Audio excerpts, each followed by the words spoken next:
Hello, everyone, again, and welcome to our introduction to the Leaving No One Behind analysis. I am Selşah Paşalı, and on behalf of LNOB team at ESCAP, I would like to say that we are very excited to share this work with you. It's been in the making for a while, so we're very happy that the opportunity came today with a very focused group, and we're very excited to take you through what we have. So today we're not a big group, so let's keep formality to a bare minimum. But just a few reminders for the session before we begin. Please keep your microphones, there's only a few of them anyways, on mute throughout the training. But if you have any questions, if you think that the pace is too slow or too fast, please feel free to raise your hand, or in this case, just unmute yourself and stop us at any time. And we built in some question answer sessions inside the training. But if there are any burning questions, always feel free to write in the chat, and also raise your hand, or interrupt us anytime. We don't have to be too formal in this training, as we're a smaller group and a very focused group. So before we begin our training, we'd like to give context to the phrase "leaving no one behind," or what we call it in short, usually LNOB. So where does this phrase come from? What does it mean? To do so, we created a short video capturing the objective and importance of leaving no one behind. So here, I hope that the connection will be enough. The bandwidth will be enough for you to see, but let us know.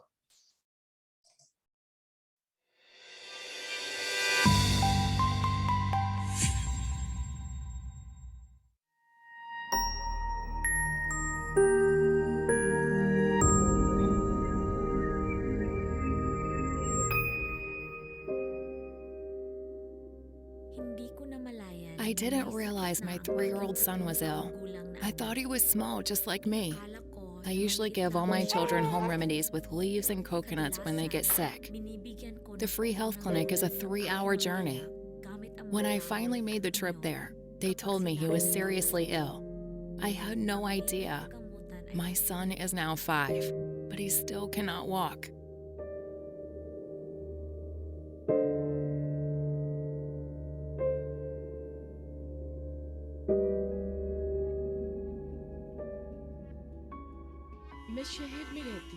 I live in the city.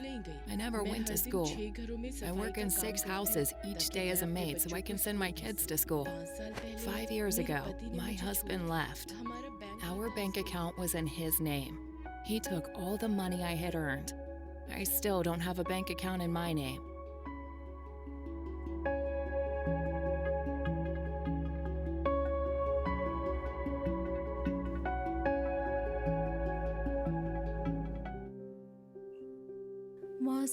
When I was 7, my father moved away to work as a laborer. Being the eldest, I had to drop out of school to help my mother look after my 3 siblings. It took hours to fetch water and firewood each day so that my mother could cook and feed us all. I wish there was a well closer to our home, or that we had electricity, so I could go to school with my friends again.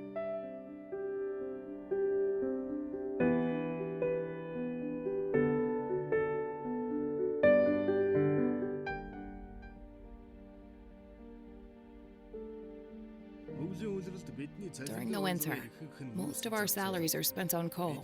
We eat less and don't buy any extra clothes.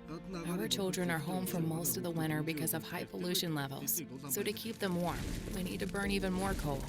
This makes the air at home very polluted, and our children keep falling sick. There are alternatives to burning coal, but they are too expensive for us to use.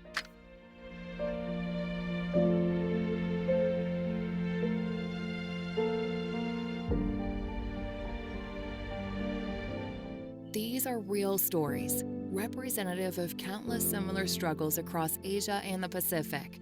Stories of inequality, of discrimination, and of access denied to basic services.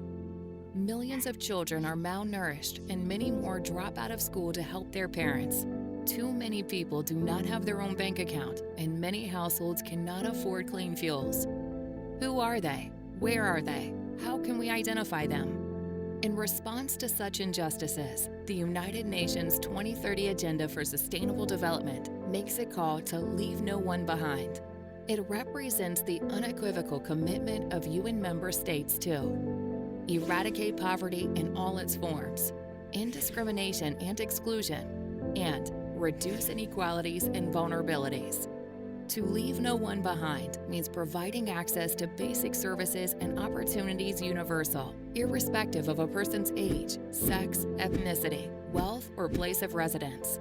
It means upholding their right to access, enshrined in international human rights law and national legislation across the world. To inform action, we must first identify those deprived of access to rights-based services and opportunities. We need to know who these people are and the circumstances they share to effectively extend support. This training focuses on this first step. The United Nations Economic and Social Commission for Asia and the Pacific has developed the Leave No One Behind tool for this very purpose. It uses data and statistics to identify groups left furthest behind and the circumstances holding them back. In this training, we will cover how it works with the aim of using it to strengthen policy interventions for a more equal and inclusive Asia-Pacific region.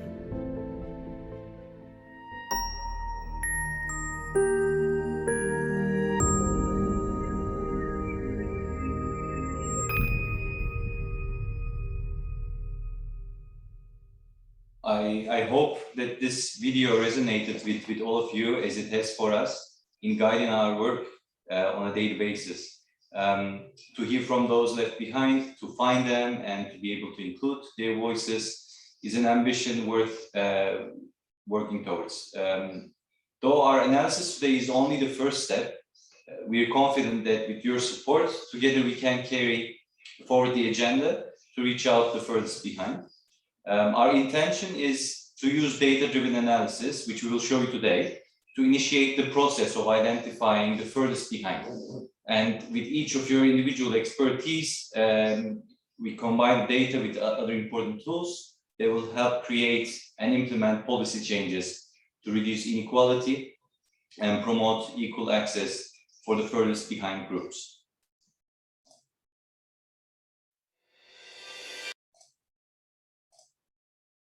So before we dive in to the mathematical side of our training, I'd like to introduce our team for the next 2 days. As I mentioned, my name is Sercha, and I've been working on the LNOB project at UNESCAP for almost a year now. Before this, I was working at UNCTAD on a different topic before joining ESCAP. And before that, I started my UN career at United Nations Economic Commission for Africa, where I was actually using some of the methodologies that we will present you today. So in that sense, I think even some of you might be more familiar with these than others. And I'm from Turkey. Joining me today is Sejal. So I leave it to Sejal for introducing herself. She's a member of the SDG, Social Development Division at ESCAP, and on the driving seat of our LNOB project, which includes Tonga as a target country. Sejal? Hi, everyone. Good afternoon, and nice to meet you all. I look forward to getting to know you all better through the training and afterwards. My name is Sejal. I was born and raised in America, but I'm from India. I've been working on the LNOB project, and I feel very passionately about making complicated mathematics simple and easy to understand. And I hope today proves that to you all. I love walking in nature, painting, and all things that are good for the heart. So thank you for having us, and I look forward to sharing more. Thank you, Sejal. So again, a warm welcome to everyone. And we would love to hear from you as well. In this setup, it's maybe a bit difficult, but if you have someone on the computer, maybe you could introduce the colleagues who are in the boardroom at the statistics office, or those of you who are joining directly through from your homes, please in the chat box introduce yourselves and tell us your name and where you're working and on what issues you're covering particularly. So we can, I think, get started, and let's start with first the theoretical side of the training. This will be followed by a more empirical side, introducing you the results from this methodology. So our LNOB analysis is based on two statistical methodologies. The first is classification and regression trees, and the second is the dissimilarity index. In today's session, we will explore classification and regression trees, CART for short, which makes up the majority of our analysis and the results that we have on our LNOB platform. And it relates directly to identifying furthest behind. In session 2 tomorrow, we will focus on the dissimilarity index. For today, our main goal is that everyone understands this complex yet useful algorithm.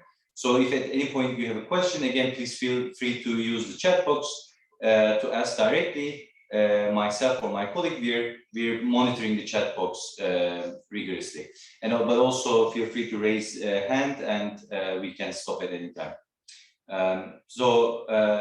I'll start with the theoretical part, and then Sejal will continue with the empirical part, taking you through the results for Tonga. So a little bit of history, as all theoretical part starts. We'll keep this short, don't worry. So the origins of CART are somewhat difficult to pinpoint. However, many people trace it back to 1936. There has been different applications of it, but it was officially launched as an algorithm in 1977 by University of Berkeley statistics professors that you're seeing their pictures here. And in 1984, 7 years later, we saw the first official CART software, which was a revolution in the world of algorithms. This is because in theory, CART is very simplistic, but when you get to the computations, it's very complex, and doing this manually would take ages. So it was truly a revolution when the software program came up. Today, CART is one of the most efficient and intelligent methods for data segregation. Along with upgrades to statistical software, the algorithm has expanded in its capacity for adaptability and accuracy, making it very useful method of analysis. And it's become much more accessible through alternative software packages, and relatively easier to use. So it's only one word, as we say it in short, CART, but it actually has an umbrella of many different types of analyses that can be used.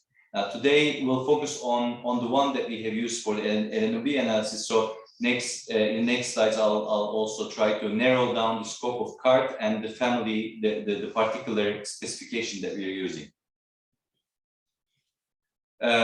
CART can be seen in an intuitive way. You can also see it as a way to follow an intuitive decision-making process. That's why it's often referred to as decision trees also.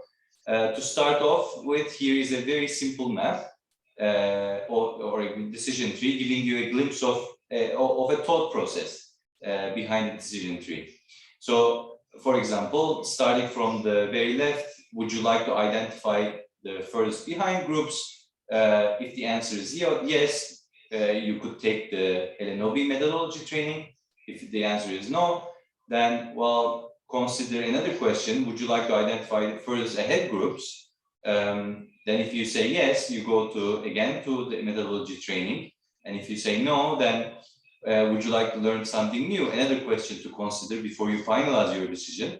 And maybe you're positively, you want to learn something new, so you go to the LNOB training again. And if no, then the decision tree ends there, and we say thank you and goodbye. But hopefully, and fortunately, you're all falling in the yes parts, and I'm guessing more for the furthest behind than for the furthest ahead. So classification and regression trees broadly are made up of two major categories, as we call them, classification trees and regression trees. There's one major difference between them. Classification trees work with models that use categorical variables, while regression trees work with numerical variables. In our case, in our analysis, we use regression trees because we're interested ultimately in numerical variables. For instance, variables that capture the share of a population or a sample or a group in accessing to a particular opportunity, a particular, let's say, basic service. And here we look at the percentage access of a country, of a group within that country. To the right, you can see a standard decision tree. That's how it looks like if you were to undertake this analysis in R, the statistical software package. It shows you that the regression tree, I mean, I'm not sure if you can see it very clearly, but it's a regression tree because it has a numerical variable, and we're looking at these an overall access rate, a numerical variable, which is then disaggregated into different categories. Soon you'll be happy to see, and I think in the video you already saw partly, that we've changed the trees so that they're easier to interpret and hopefully easier on the eyes, but we'll let you be all the judge of that. And your feedback is most welcome. We've launched this, but we're still making changes to our platform and to our trees. So a little bit more on cards and trying to contextualize where our particular analysis is coming from. So as mentioned earlier, it's an umbrella term for a variety of methodologies for analyzing the data. And the reason behind using each of the different methods is to guide the intention behind the decision trees. So for instance, if you're interested in predictive modeling, often people use random forest. In our case, we're sorting through data. We're not predicting. We're simply sorting through data and using it to find statistically significant splits or groups within this data. So our trees, for our trees, we follow on we focus on the following specifications. So you can think of the specifications as the roots of our tree.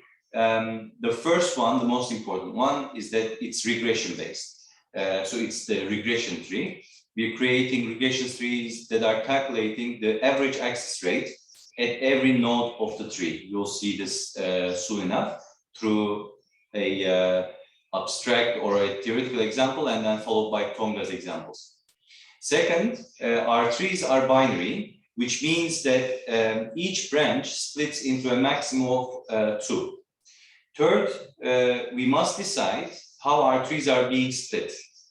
So this, the thing about statistical significant groups being created. So in our case, we use the analysis of variance, or ANOVA for short. As you know, we are among statisticians here, so there's no need to go too deep into this, but ANOVA uses the sum of squares method for splitting the data into identify the highest variance. And lastly, we define and use a splitting criterion to check to see if a node can be split any further. So if we can disaggregate even more or not. So we have a few criteria here, and I'll specify those a bit later. But in a nutshell, all these 4 elements constitute the roots of our LNOB trees and derive the results later on. So here we have the formula of ANOVA, but I think we have a very focused group, so we don't need to get into this. Maybe just to keep in mind that when we use statistical programs such as R, ANOVA is automatically calculated in the program itself. So these things are happening at the back end, and it's built into the standard packages that we use in R. Next, and before we dive into our LNOB trees, we have created a little animation to still try to make it more intuitive and to make it more fun, to help further understand the intuition behind the decision trees that you will see a lot today. This example shows you how we can use CART in our everyday lives, and a simplified example of how it works in our LNOB trees. So here we go.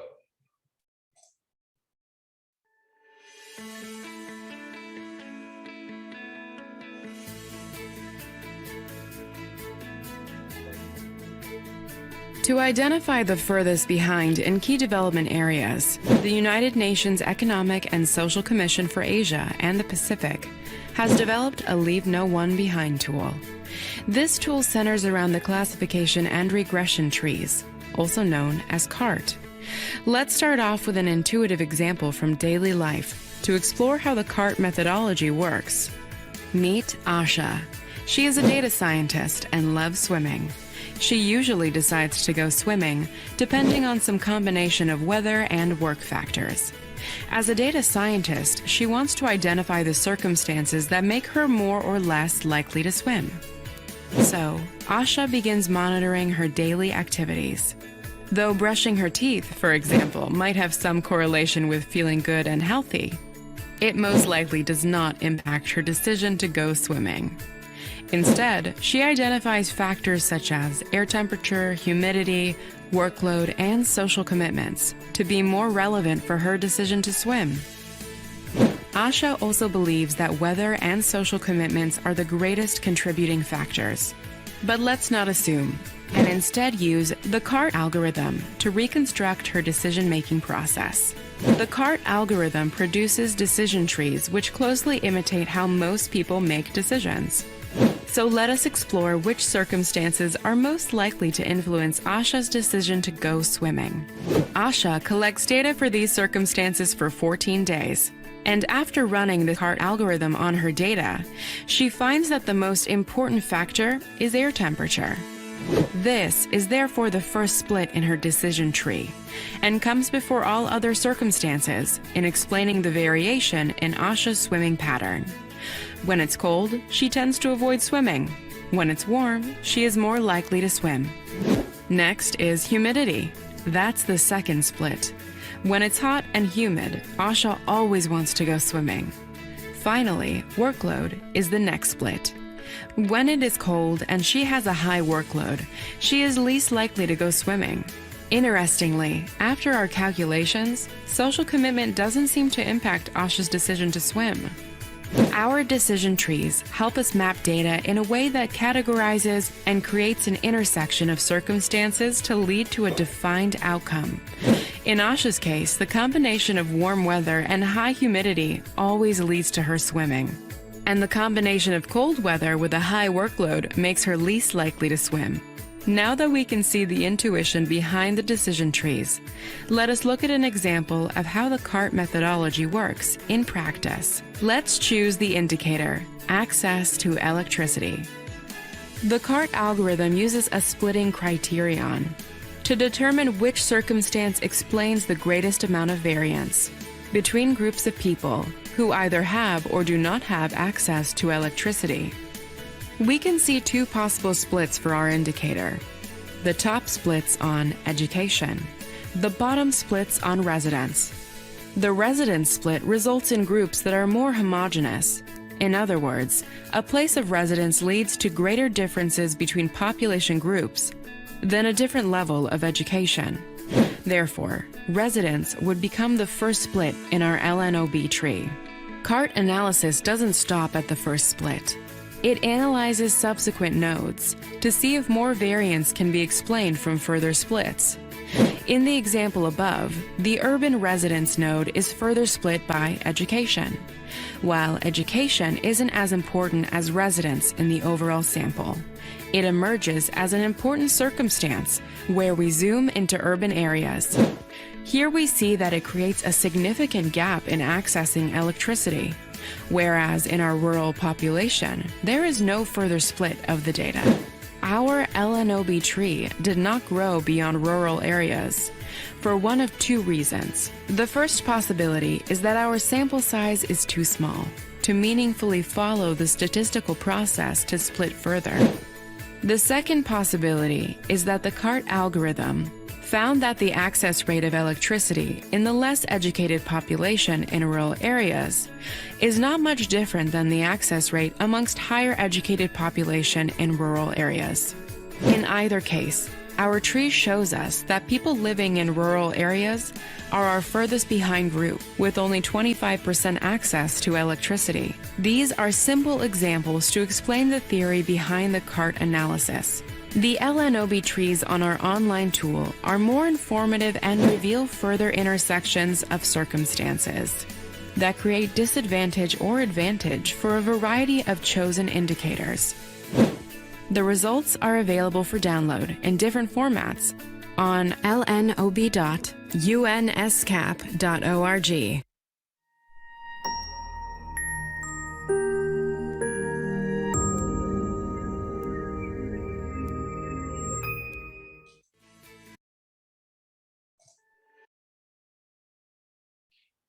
So Aisha's swimming example was a little more abstract and not so related to development, but it helps you see how CART can be integrated into day-to-day life. Even in our daily lives, our data can reveal results that are impartial and objective and conflict with what we normally assume to be true. For instance, Aisha assumed that her social life impacted her decision to swim, but in fact, algorithm showed otherwise. We find similar situations when we look at various indicators in our LNOB trees. As we go into detail on our LNOB trees, you'll see that the parameters we set for splitting trees have a lot to do with how the results are calculated. If you recall, in the electricity example in the video, one of our nodes did not split any further. This is because the splitting criterion that we have set for our trees. And here, it's important to come up front, recognize these three criteria.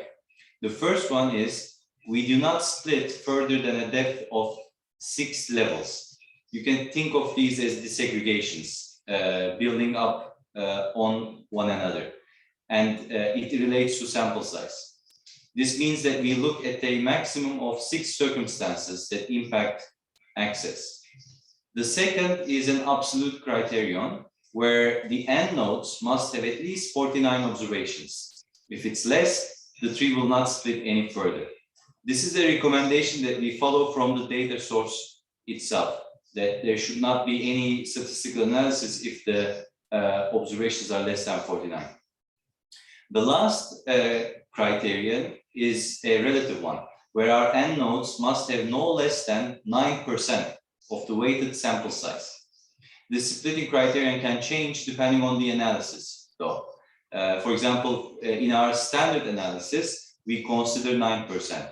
But for other more complex analysis, let's say, where we incorporate religion, ethnicity, and language, and soon, hopefully, disability, the splitting and this sample size restriction becomes a little bit more difficult because there are not, like with missing data and non-response, we have much smaller group sizes. So we can change this percentage criteria when we do this, our additional analysis that goes beyond the standard analysis. So you've been hearing the words indicator and circumstances, but we need to clarify these right up front. Now, here's the list of all the indicators that we look at. These are our response variables. These are the outcomes that we care about. Some of these variables relate to opportunities, like basic resources, education, and finance. Others are barriers. We don't want anyone to experience these, like violence against women or child health related problems like wasting, stunting, and overweight. Throughout our trees, we keep looking at who has access to an opportunity and who does not. We also look at who is experiencing a barrier and who is not. And we do this at each node of our tree. Now, let me highlight that each one of these indicators connects to an SDG target and are categorized into 5 thematic categories, as you see in the slide. We'll be sure to cover this in more detail later. Sejal will be talking more about their definitions. And hopefully you'll inspire us to look for more indicators that relate to SDGs or Tonga's priorities. Now that we've seen the outcomes, the left-hand side, let's look at the right-hand side, the independent variables, our circumstances. These are the conditions that we use to divide our survey population into groups. There are independent variables. For each indicator, we define a set of circumstances that can impact, that we think will impact access, and then run the algorithm to see what our data says. The models are, or the specifications are slightly different from one indicator to the other, because as you can imagine, some indicators are at household level, others are at individual level.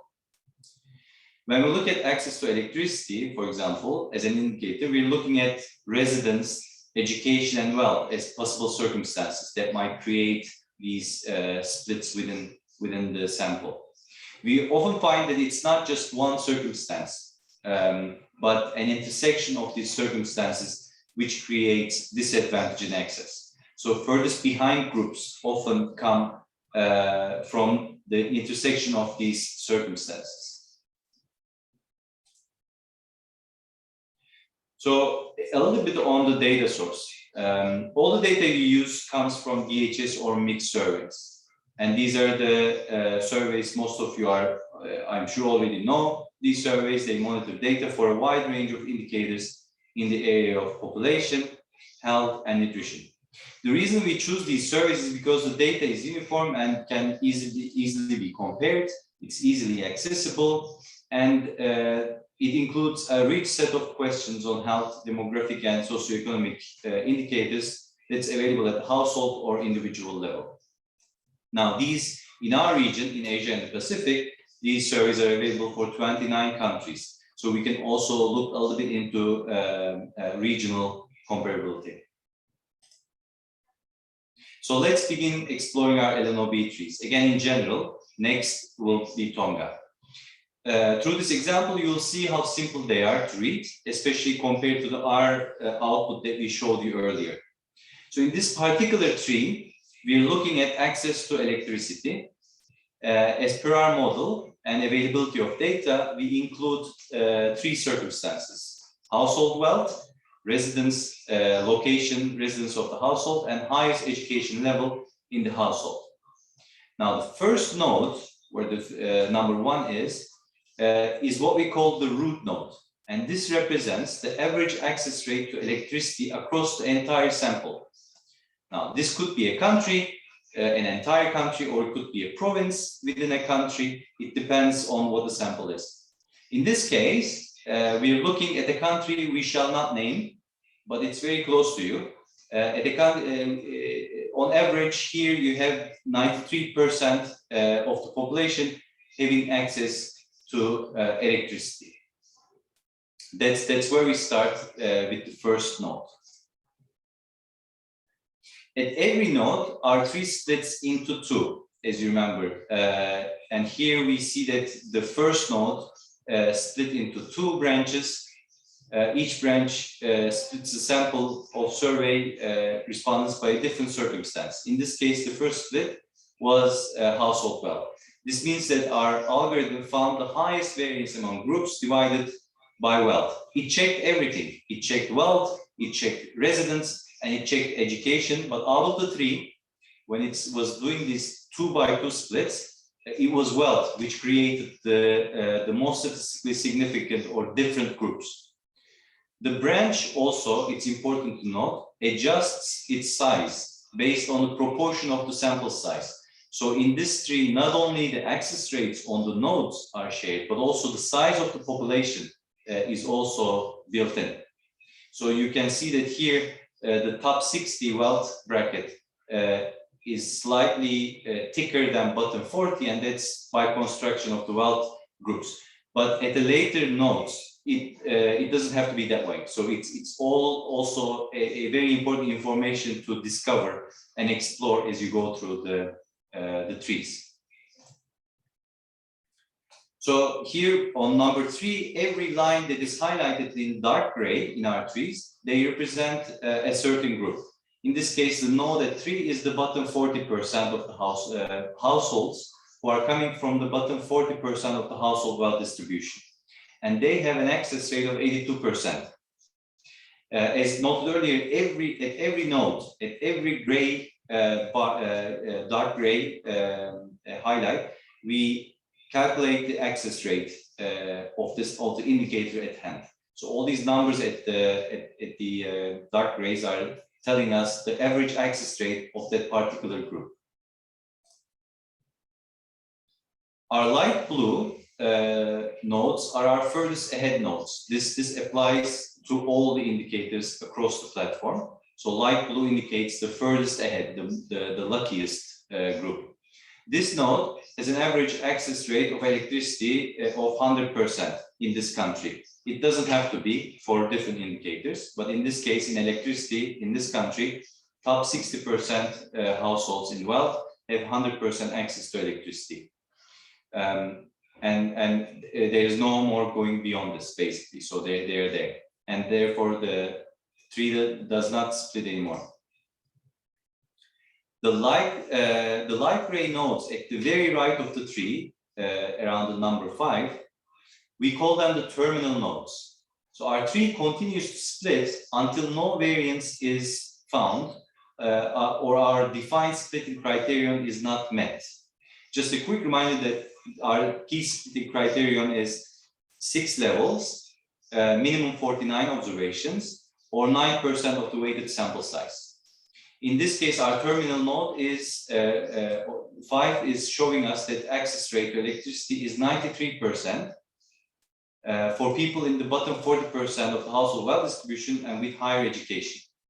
Whereas people in the bottom 40% of household wealth and secondary education, they have an access rate of 86%. Now, the most important and the one that we care the most, the furthest behind. Our furthest behind group is always in orange throughout the platform, throughout our trees. As you can see here, our bottom 40 wealth nodes split further by education. Here we saw the most variation between higher secondary education together and lower education. Therefore, our furthest behind group are those with low education and in the bottom 40% of the household wealth distribution. And they have, here we call that our circumstances include residence, but it didn't show up because the algorithm found the interaction of wealth and education much more informative in creating distinct groups among which further behind group lies, right? So here, the furthest behind is a 67% access rate, and they're coming from bottom 40 and with lower education. But residents in this country did not play a role. And there could be many reasons for this. It could be that wealth is a key determinant of residents, and therefore it didn't show up in the results. So next, I'll walk you through the same example, but using a feature space diagram. This is just another way to visualize the way the card algorithm works. We'll keep it simple by only considering 2 circumstances, because otherwise we would need a 3D interactive program, and unfortunately it wasn't available today. In this diagram, all of the gray dots represent our sample for which we observe if they have electricity or not, along with their circumstances. Think of these dots as our households in the sample. So the blue dots are considered the positive dots. Yes, our home has electricity. And the orange dots are considered as households. They reply, no, our home does not have electricity.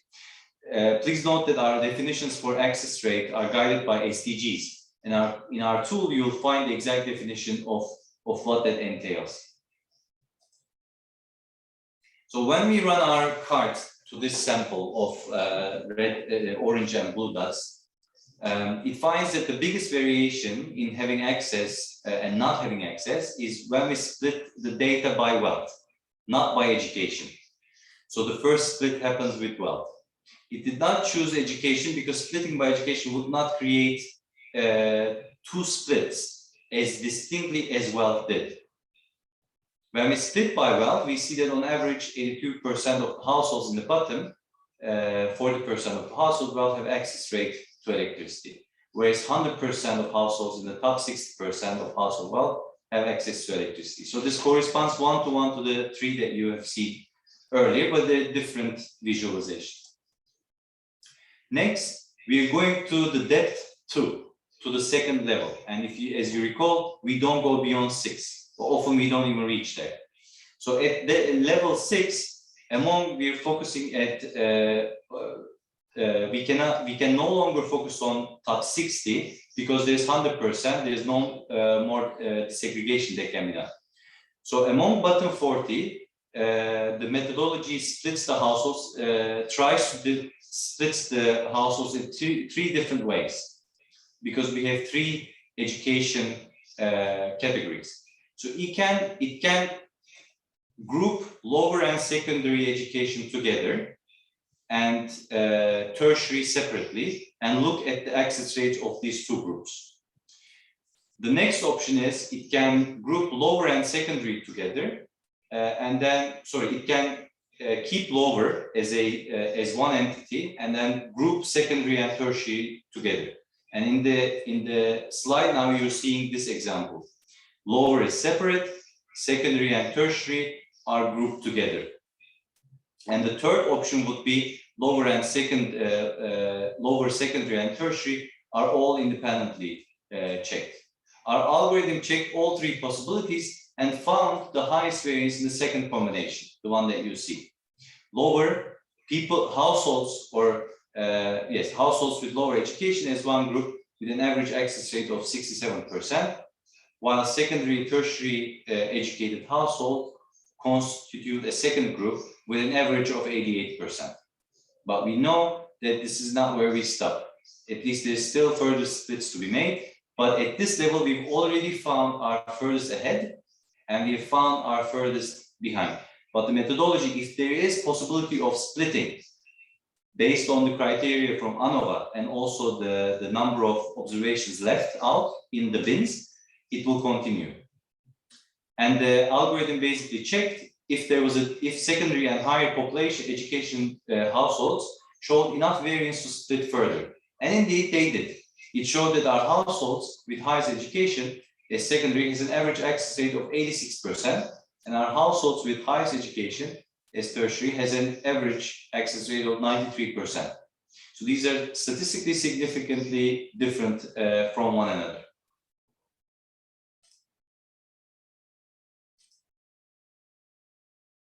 So here we see our furthest behind intersect between the bottom 40% of the household wealth and lower educated at the lower lower bottom section of the features space diagram. And our furthest ahead group are composed solely of the top 60% of households coming from the top 60% of the household wealth distribution. And our trees show the same data, but we think it's in a more intuitive format where they also have the ability to incorporate many circumstances, not just 2 circumstances. And also, as I noted earlier, the size of the branches carry information about the size of these groups at every node, in every branch. Therefore, though we only see 2 circumstances in this tree, there was residence also considered, but it didn't show up. In many indicators, we can go much deeper and including many more circumstances. It totally depends. This is a very data-driven process, and the algorithm is checking for all the possible splits. So as much as we love our LNOB trees, it's also important to note what it can and what it cannot do. To start off, our LNOB trees cannot and do not explain causal relationships between our circumstances and a certain indicator. Think of it as a more elaborate disaggregation, a more efficient multiple way disaggregation. We cannot say for sure that the circumstances are tree split. The data would do in fact cause a lack of access. So there is a need for additional causality analysis. But LNOB trees could give us the insights where to look for those causality analysis to be carried out in a country-specific context. Next, our models are not predictive. Therefore, they're just a way of looking at data as it is and cannot predict what may happen in the future. They're not easily comparable over time, also because the splits of circumstances may also change over time, which means that we might be looking at different groups, like furthest behind groups in 2019 versus 2015. However, we can identify groups of people who share circumstances to create a disadvantage of access, which is a great stepping stone for further investigation, for policies also, and for causality analysis. The trees reveal which circumstances are associated with the biggest gaps in access to basic opportunities, and they can help policymakers and practitioners understand who need to be prioritized when making interventions to reduce inequality across key services and opportunities. So we can have a Q&A soon, followed by a 5-minute break. But one last video that we prepared for this training, we'd like to share an overview of the ESCAP LNOB analysis, what it is. Though we've gone through the card together, this was a simplified example, and our LNOB tool, you'll find extensive data and results to support your work in helping the furthest behind, in identifying and helping.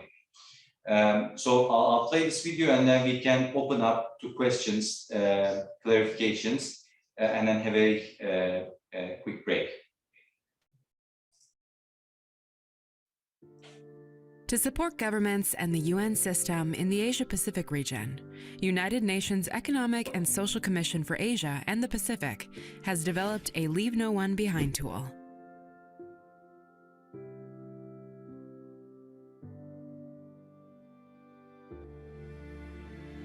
The tool is used to improve the understanding of how various circumstances intersect and create inequalities in access to basic opportunities. Our methodology is grounded in 2 basic propositions. The first is that access to key services should be universal. These services are presented as indicators of opportunities, such as access to healthcare or electricity. We also look at indicators that represent barriers and disadvantages to avoid, such as childhood malnutrition and violence against women. The second proposition is that individual circumstances should not impact access. This means that circumstances such as age, sex, wealth, area of residence, and ethnicity should not discriminate or in other ways limit access to key services.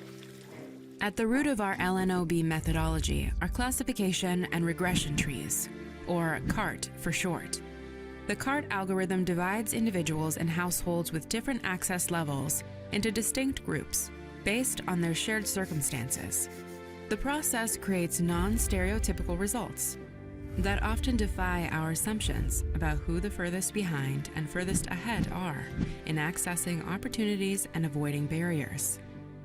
As part of our tool, we also measure inequality in access to the same opportunities and barriers by using the so-called dissimilarity index, or D-index for short.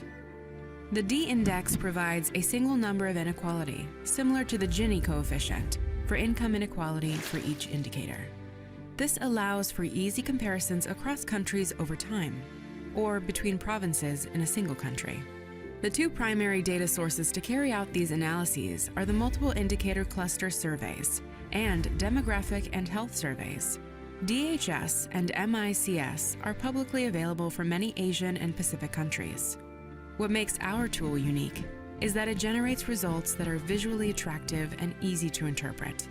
By approaching inequality and exclusion from different angles, the LNOB methodology and D-index gives us a comprehensive tool for more effective policymaking.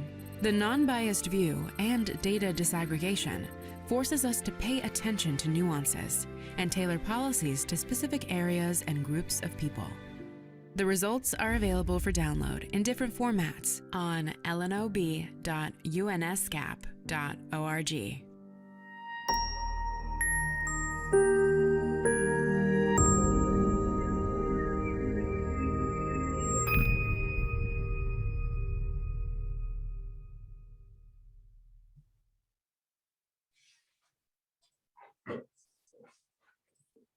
So maybe before we break, if there are any questions, any feedback, any needs for clarification from our colleagues joining directly or from the statistics office, we are here, we are listening to you.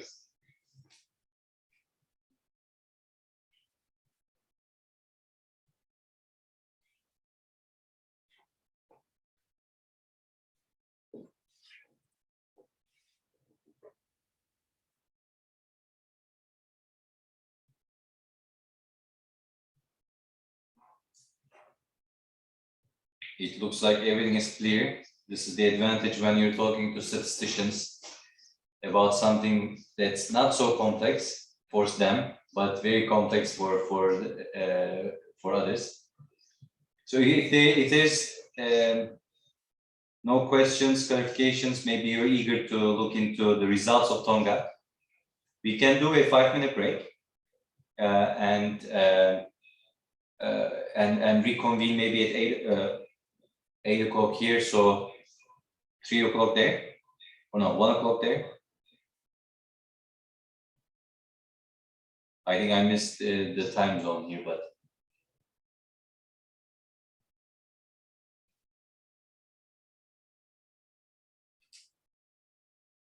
Will be 2 o'clock here. Okay, I mean, it's up to you. If anyone wants to stretch their legs, we will be here and then we can continue. Okay, 5 minutes break. Thank you.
All right. So thank you, Selsha, for taking us through the theoretical side of CART, and I look forward now to sharing the results from Tonga with you. What we'll do today is that I really encourage everyone, if you have any questions as we're going through the results, please do, raise a hand or write it in the chat, and we're happy to discuss as we go. Since it's a small focused group, I think it's great to get feedback as we are revealing the results to you. So I think you've heard now the theoretical side. So let's dive into more specifics of the LNOB methodology. So to find the furthest behind, we need to first focus on our question on specific development areas that we're concerned about. So in our analysis, what we've done is we focus on 5 thematic categories. These are access to basic resources, child and family planning, education, finance, and violence against women. So let's look at these categories in a little bit more detail. I know my colleague Selsha already took you through an overview of them, but if we look at it in detail, we can see that basic resources are measured mostly at the household level. And these include things such as access to clean water, access to basic sanitation, clean fuels, electricity, and internet usage. Child and family planning is measured at the individual level, and most of our indicators refer to women who are 15 to 49, and our child indicators refer to children who are 0 to 5. Education is also measured at the individual level, and they cover several age groups across the various indicators. Finance and internet areas include more modern services, such as owning a bank account or using the internet to actually do financial transactions with the internet and on a mobile device. Violence against women includes a range of indicators at the individual level again, and also for women 15 to 49, but this depends on the survey that we have available. So I will show you how in our platform you can actually see the details of what data is available for each indicator. So each LNOB tree is constructed around one of these single indicators, which is selected based on, as we mentioned before, but on its relevance for a sustainable development goal. So for example, access to electricity is an indicator because of Goal 7 of the UN SDGs, call for universal access to affordable and sustainable modern energy. Indicators are used to measure the level of access to a basic opportunity, or alternatively, the prevalence of a barrier to sustainable development. So as Selsha mentioned earlier, we have a set of indicators that are considered opportunities, which means that the more access, the better our outcome. So the goal for these indicators here is universal access, which means that everyone should have access to these opportunities. The rest of the indicators are what we call barriers, and this means that these are negative results that no one should have to face or be exposed to. So we would like lower prevalence rates instead of higher prevalence rates. So ideally, no one should experience these, and we would like a 0% prevalence of these indicators. So an obvious example would be stunting or overweight in children. So those were our indicators. And to measure inequality in those indicators, the LNOB trees disaggregate survey data into various groups defined by circumstances. So this is the same set of circumstances that you saw earlier, but I'd like to take you through these circumstances in a little more detail. These are all the circumstances that we consider in our LNOB trees. And all of these are available in mixed data sets, which we use for Tonga. And these circumstances are usually a set of conditions that individuals or households have little control of. So it's not completely in their means to control where they live, urban, rural, or if what kind of education they have access to, or what sex they are, what wealth they fall into, what wealth category they fall into. And these circumstances interact and intersect to define the composition of our groups, where we then measure the access to opportunity. So for example, women with lower education is one of the possible groups created when we consider the circumstances of education and sex. So these circumstances should not be interpreted as causes of inequality, but rather correlations to inequality. And there might be more factors that this model cannot consider, basically because the algorithm works on the limited variables that are available in the data set. So there might be more circumstances that we would like to consider, but the data isn't available. So our in the trees that we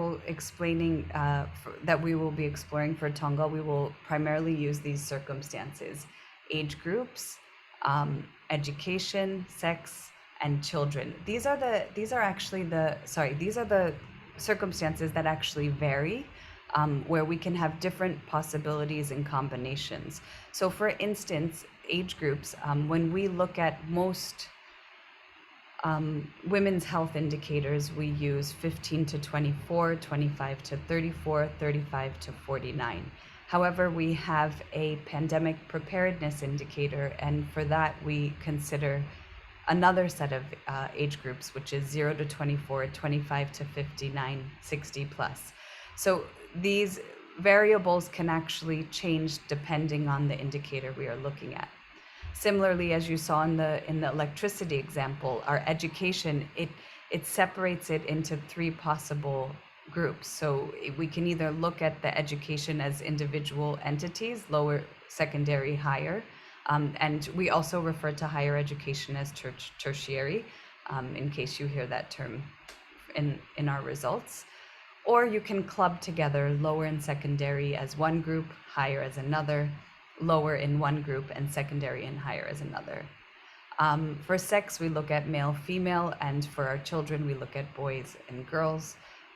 For children, there are two different ways that we look at the circumstance.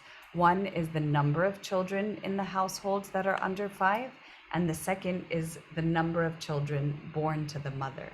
So the one where we look at the number of children born to the mother are generally indicators that relate to women's health.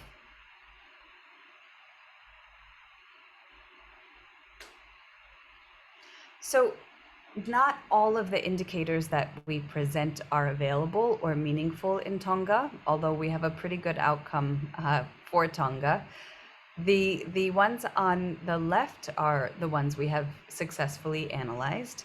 The ones in the middle are the ones that we don't need to actually analyze, because there's either a very close to 100% access for our opportunities, or there's a 0% for our barriers. So in this case, basic drinking water seems to have universal access in Tonga. There are some indicators where our data was not available, and this is, in Tonga's case, is bank account at the individual level. We do look at bank account in the household level, and use of financial services. So these are the two indicators that we could not run the algorithm on for the data that was available. So for the purpose of today's presentation, I've selected one indicator from each category. So we get an overview of what's happening in Tonga in each of the categories. You can find the results the same way we go through it today for any of the other indicators that we have analyzed. So to start off, all the data, as we mentioned earlier, comes from the mixed surveys for Tonga. And the reason we chose these surveys is because the data is uniform and we can easily compare data points across countries. So when we zoom into the 5 indicators we chose today, we can look at specifically the questions that we looked at in the survey. So for internet usage, the question is, during the last 3 months, did you use the internet at least once a week, less than once a week, or not at all? So we would divide that question as yes, having used internet, having access to internet according to the SDGs. And I believe that is using the internet at least once a week or less than once a week. Bank account household, does any member of this household have a bank account? That's pretty straightforward. And for overweight, we look at the question that says children whose weight for height is more than 2 standard deviations above the median reference population. This is classified as moderately or severely overweight, and that is what we consider in our algorithm. For any type of violence against women, we look at, has this woman ever experienced violence from a spouse or a partner? It can be emotional, physical, or sexual during the last 12 months. For early childhood education, we focus on children between 36 to 59 months of age and who are attending an early childhood education program. So the question asks, has the child ever attended kindergarten or any alternative ECE program? So let's dive into our results. The first tree for Tonga we will be looking at internet usage. So the reference group for this indicator is men and women, 15 to 49. The circumstances that we consider in this algorithm to build the tree are wealth, level of education of the household, residence, sex, and age. Sorry, it wouldn't be level of education of household, it would be level of education of the individual. So our parent node shows us that 80% of individuals have used the internet in the last 3 months. Our furthest behind group has a 65% access rate. And these individuals are 35 and older and in the bottom 40% of wealth distribution. And when we look at our furthest ahead, we notice they have 88% access to internet usage, and they are individuals who are 25 to 34 years old. So we can see here that the opportunity of internet usage in our furthest ahead attributes mainly to age, whereas a lack of use can also be seen amongst older individuals who are also in the lower wealth bracket. So our furthest behind had a composition of 2 circumstances, whereas our furthest ahead, it was mainly age that created the opportunity of access.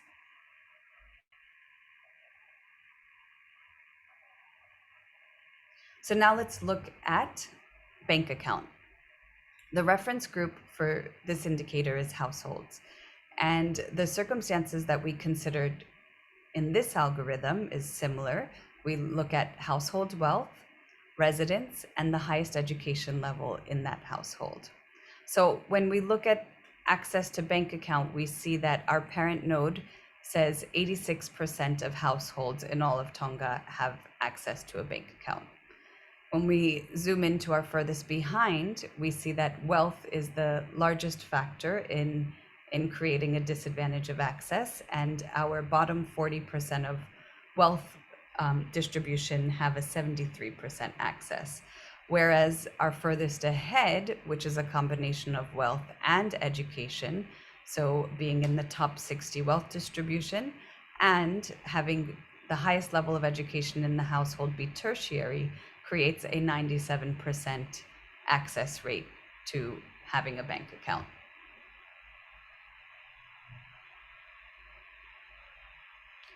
So this is another tree, our family planning, which is demand met with modern methods.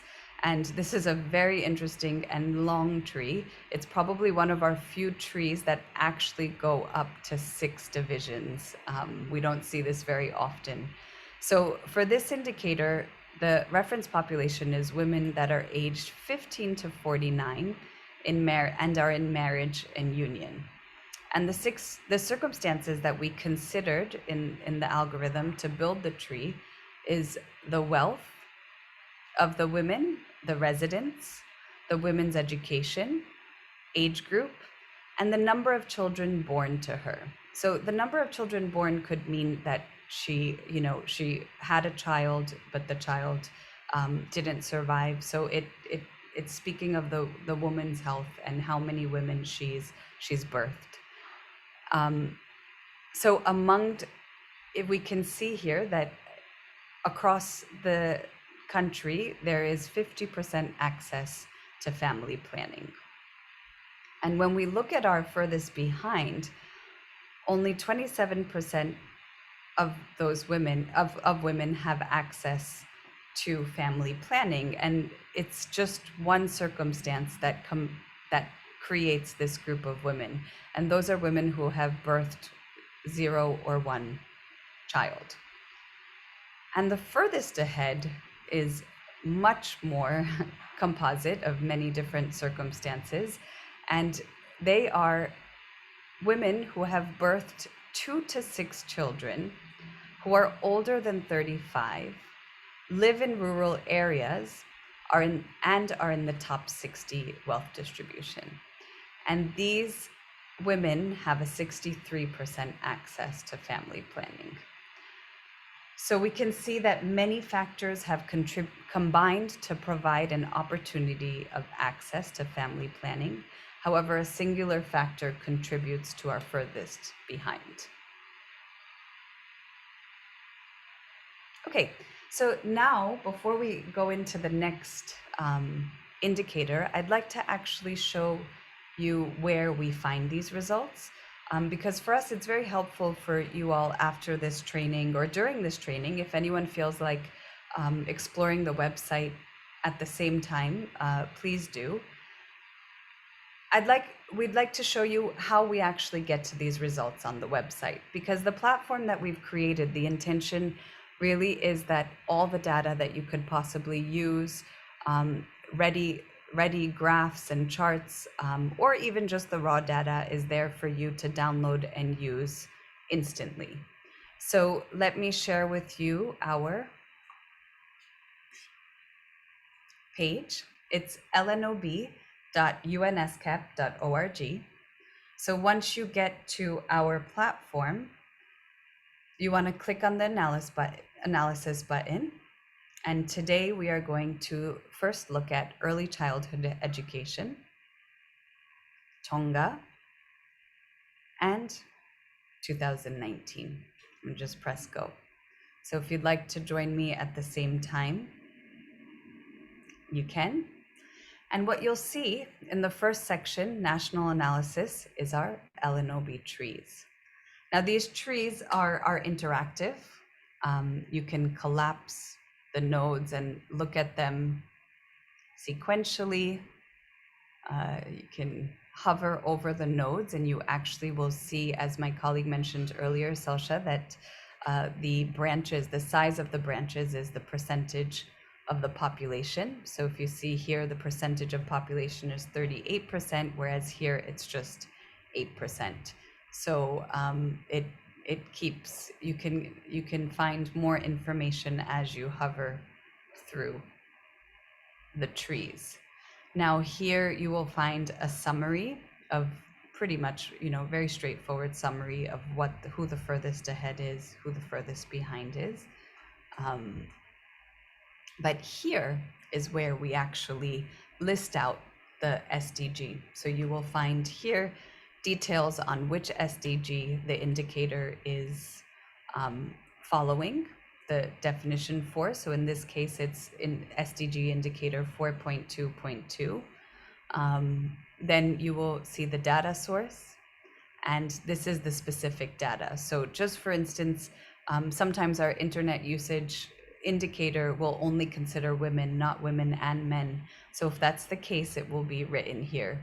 Or another indicator, our secondary education, it varies country by country. So the way mix and the way we have defined it will be shown here. So we consider secondary education completion as, and we'll specify the specifics country by country.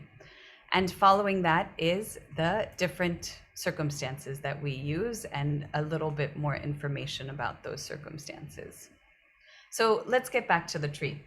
So when we look at early childhood education, we see that our average access rate across Tonga is 35%. When we dig a little bit deeper, we notice that our furthest behind are male and live in urban areas, and they have an access rate of 21%. Our furthest ahead are female, living in rural areas, and live in a household that have 2 or more children under 5. And this has an access rate of 50%. Now this, I find quite interesting because in many areas, wealth would be a considerable factor in determining whether or not someone has access to early childhood education. But here we find that the results are quite different in Tonga. And perhaps there's a reason for this, and your experience and your expertise would add to these analytical results to explain why certain things are showing up, or perhaps it's surprising to you as well. So if some of you are on the website, if anyone wants to tell me the percentage population of the furthest ahead, you can go ahead and do so in the chat. If not, don't worry, it's okay. We'll keep continuing ahead. But if anyone, a little way to just see that you can engage with the platform, if you can give me the percentage population for the furthest ahead for early childhood education.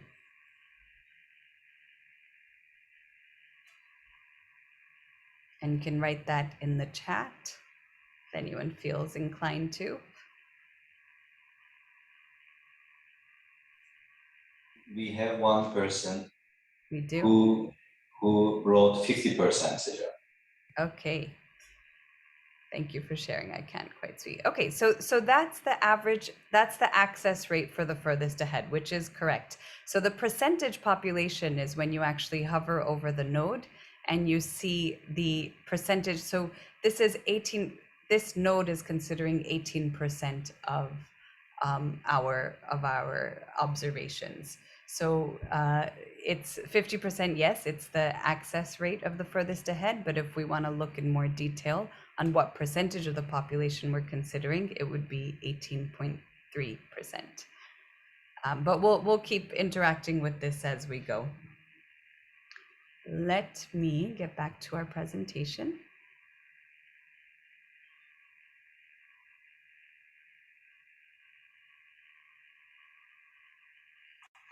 Okay, so here's our early education tree, as we just saw on the platform as well. You don't need to go through that again. But let's also look at violence against women. So now for violence against women, we have many different categories. So apologies, let me take you back to the platform so you can actually see the categories that we have.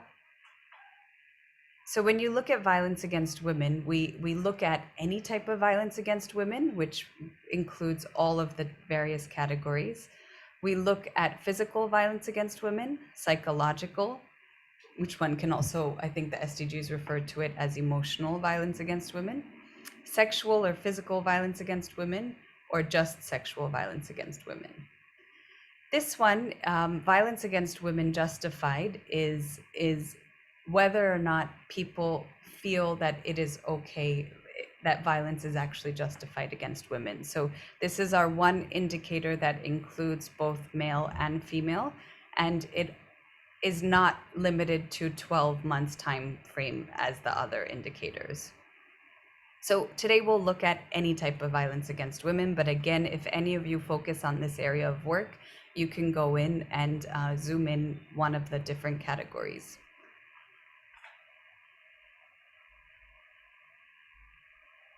I see a question, a good question as well. So the algorithm, we choose the circumstances when we run the algorithm, and then the results are fed into our data in this platform. If there are circumstances that you feel should be added or deleted from an analysis, this is something that we would like to hear from you, and like your feedback on to refine our platform, to refine the data to be more accurate. So if there's a circumstance perhaps that doesn't make sense in a given indicator, we can delete it and re-upload the results. Or if there's an additional circumstance that you feel would help the analysis, many times the circumstances that we desire to have don't have enough data points. However, we can take a look and see if it is possible and if mix does indeed have those circumstances. So we can't actually delete and add the circumstances on the platform, but we can in our code.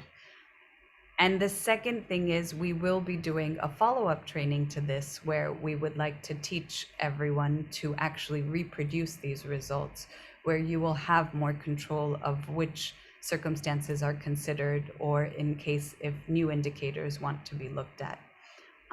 But even in the interim, if there's a new indicator that we could possibly look at, we've recently done a new indicator for Turkmenistan, which was very interesting. So we are open to discussion, and we'd like to hear from you on what would be useful and helpful.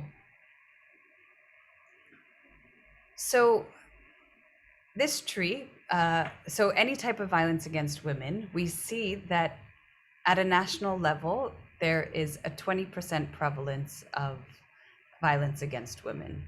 Now, as this is our barrier, this tree will, it looks the same. The only thing that's different is that our furthest behind have a higher prevalence rate. So our furthest behind have a higher percentage and our furthest ahead have a lower percentage. And this is for the reason that the ideal situation for our barriers is that we have 0%. So when we look at any type of violence against women, the furthest behind are composed of women who are in the bottom 40 wealth and have 2 or more children under 5. This indicator is for number of children in the household. So not number of children birthed, but the number of children living in the household. So if a woman has 2 or more children that are under 5 in her household and in the bottom 40 wealth distribution, then she has a 44% prevalence of violence, of experiencing violence. Our furthest ahead are composed of women in the top 60 wealth distribution, aged 50. Now this is interesting because we have different age groups, but the combination of the age group here is our younger age group of 15 to 24, or our older age group. So the in-between 25 to 34 are the ones that are not included in this group. Our younger and older population living in urban areas only have a 3% prevalence of experiencing violence. Now, of course, we want this to be 0%, so no one should be experiencing violence. However, it is a significant difference from our furthest behind.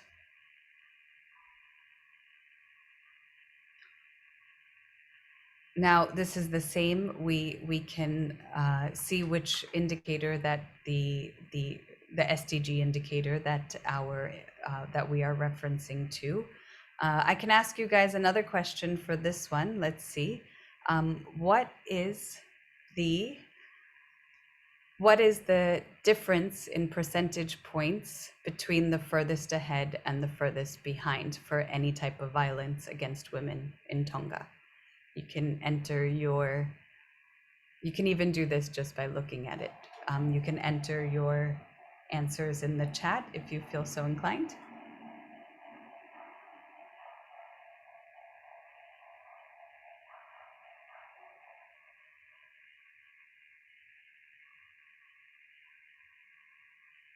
We got one. No.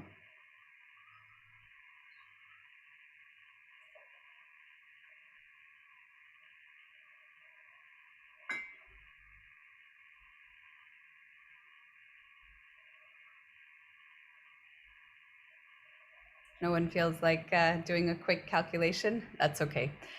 So 44 minus 3, so it's a 41%, 41 percentage point difference between, did I just, there we go.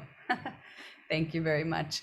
Okay, so let's go ahead and go back to our presentation.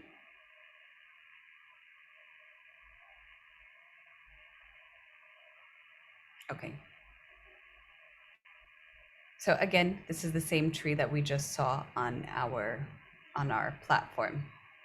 So before we continue, we're going to continue and look at trees at the province level and also an additional analysis that we do and many other summary graphs. But I'd like to pause here because I think it's important to also hear from you. And if there's any questions or even just feedback, please feel free to turn on your mics, your camera, whichever is more convenient.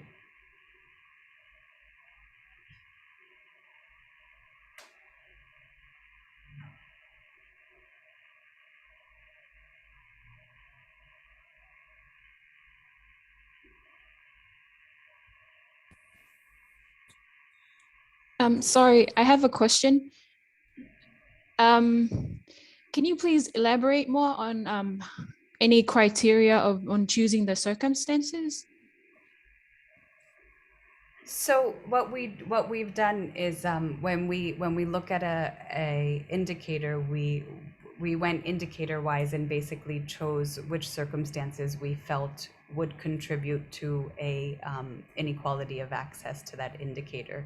So it was done internally at our ESCAP team to see which, you know, so for instance, for access for our basic resources, they're typically household level indicators and data. So we stuck to things that impact the household. For our women's health, we focused on things that impact a woman who, you know, is in union or married. For our children's indicators, we focused on indicators that would impact their health. So it really depends on the indicator, which and which circumstances would be relevant for that indicator. I think, Selsha, do you have anything to add more specific? Yeah, thank you, Seja. So I think there are a few things that were considered in selecting the set of circumstances for each indicator. And I think the most were more practical than theoretical. Because after all, this is not a regression analysis where you could have, you know, a bunch of indicators on the right hand side, because especially with the sample size issue and the segregation, I think there was a effort to keep the circumstances to a minimum and to, you know, prioritize those that are particularly in the list of SDGs. You know, each SDG indicator it often is followed by the desegregation that it requires, and this is usually by age, by sex. It could be disability. There are different circumstances for different indicators, but I think the starting point was to see what type of circumstances SDG indicators were desegregated on.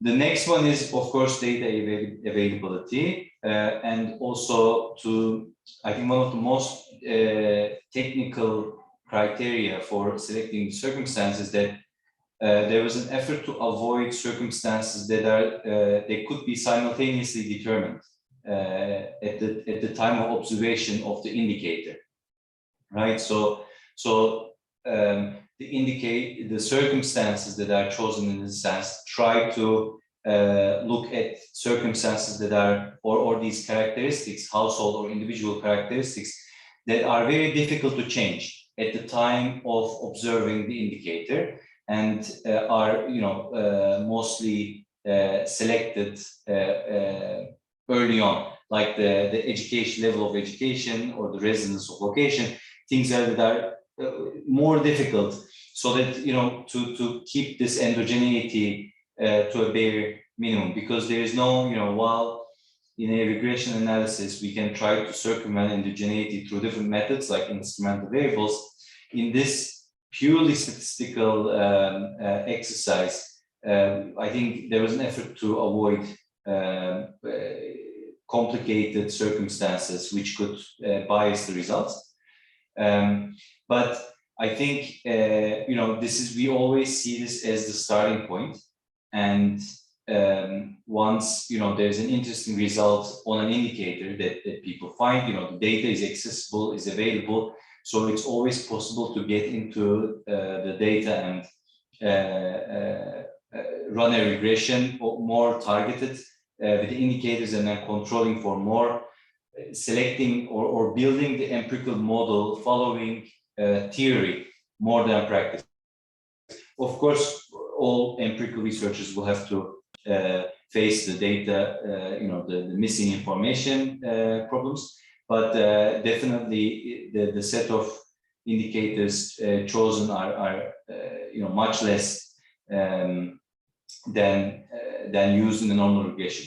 Then it also comes, I think, another constraint is, when we talked about the trees only having a depth of 6, and this would be with the 6 circumstances. So I think there was also, we were trying to limit it so that, we don't try to split it even more beyond, and that the most disaggregated bin should not be less than 49 observations, or less than 9% of the overall sample.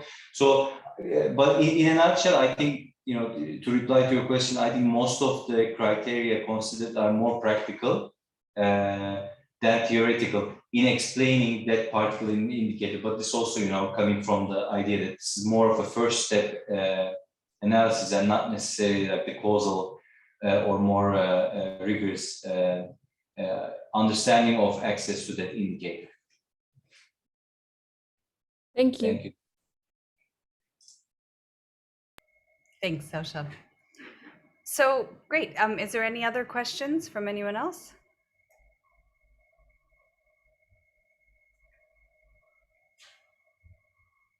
No? Okay. So let's continue into our subnational analysis. So our LNOB analysis has also been repeated at the subnational level, where we look at each region of Tonga. And the divisions that we used are according to the data that's provided by MIX. So today we will look at how our results vary by region when we look at the indicator, any type of violence against women. You can also choose, again, when you go back to the platform on your own time, you can choose to look at any indicator and it will give you a subnational division. I apologize for my pronunciation in advance if anyone would like to assist me with these. But I believe the subnational division is Iu, Tongatapu, Vavo, Hapai, and Ongo Nua. It could be completely wrong. I'm very sorry if it is. But let's dive in and see what happens when we look at these results at a subnational level. So in EU, we can see that there's a prevalence rate of 18% of violence against women, and that the highest prevalence of violence for our furthest behind group exists in the bottom 40% wealth distribution, where they experience 25% of women experience any type of violence against them. Our furthest ahead are in the top 60 wealth distribution, and they experience 10% of them experience violence. Now, the interesting thing is, every time we look at different provinces, you will see significantly different results. In the platform itself, if you'd like to see if did this not split any further because of observations, or did it not split any further because the algorithm did not find any further variation? What you would do is actually check the nodes and check the percentage population. If that percentage of population is close to 9%, then you can assume that there wasn't enough data to split any further. But if that percentage was high, it was 30%, 40%, 50%, then you can assume that there was no other splits that were found in this region of Tonga. And if we look at the next region, Tonga Tapu, we can see that there's many more circumstances that intersect to create a prevalence of violence. So in this region, we have a 20% prevalence of violence against women. However, in our furthest ahead group, who are in the top 60 wealth, who are again in that younger and older age category and live in urban areas, there's only a 3% prevalence of violence against women.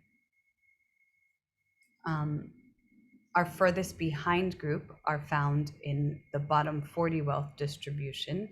They have one or more children under 5, and interestingly, they also fall into the young and older age brackets. So this is a outcome where further it seems as if having children and wealth has actually created a prevalence of violence against women, whereas in our furthest ahead, the factors that are predominant are urban residents, age, and wealth. So there's different ways to read these trees, and I think the causality analysis is very important to see why this might be happening in this specific region, and to see, within this region also to understand how the urban and rural areas are set up. There's a hand raised. Could you? Yeah, you can go ahead. Can you hear me?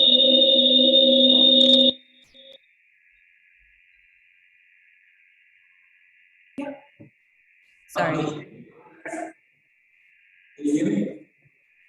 Hello? Yes, we can hear. Yes. So judging from this tree, no children. The question is the circumstance of no children doesn't apply on the tree on the top part, but it does apply on the tree on the bottom part. There's a bit of echo. I didn't really hear that. Selsha, did you hear that? So I think our participant was saying that number of children is making a contribution only at the bottom part. So when we're going to the furthest behind, but it's not showing up in the top when we're trying to go to the furthest ahead, right? That was your observation. Okay. Yeah, that's so. For example, if you look into violence against women literature, academic work, education usually shows up as one of the most important things that help women's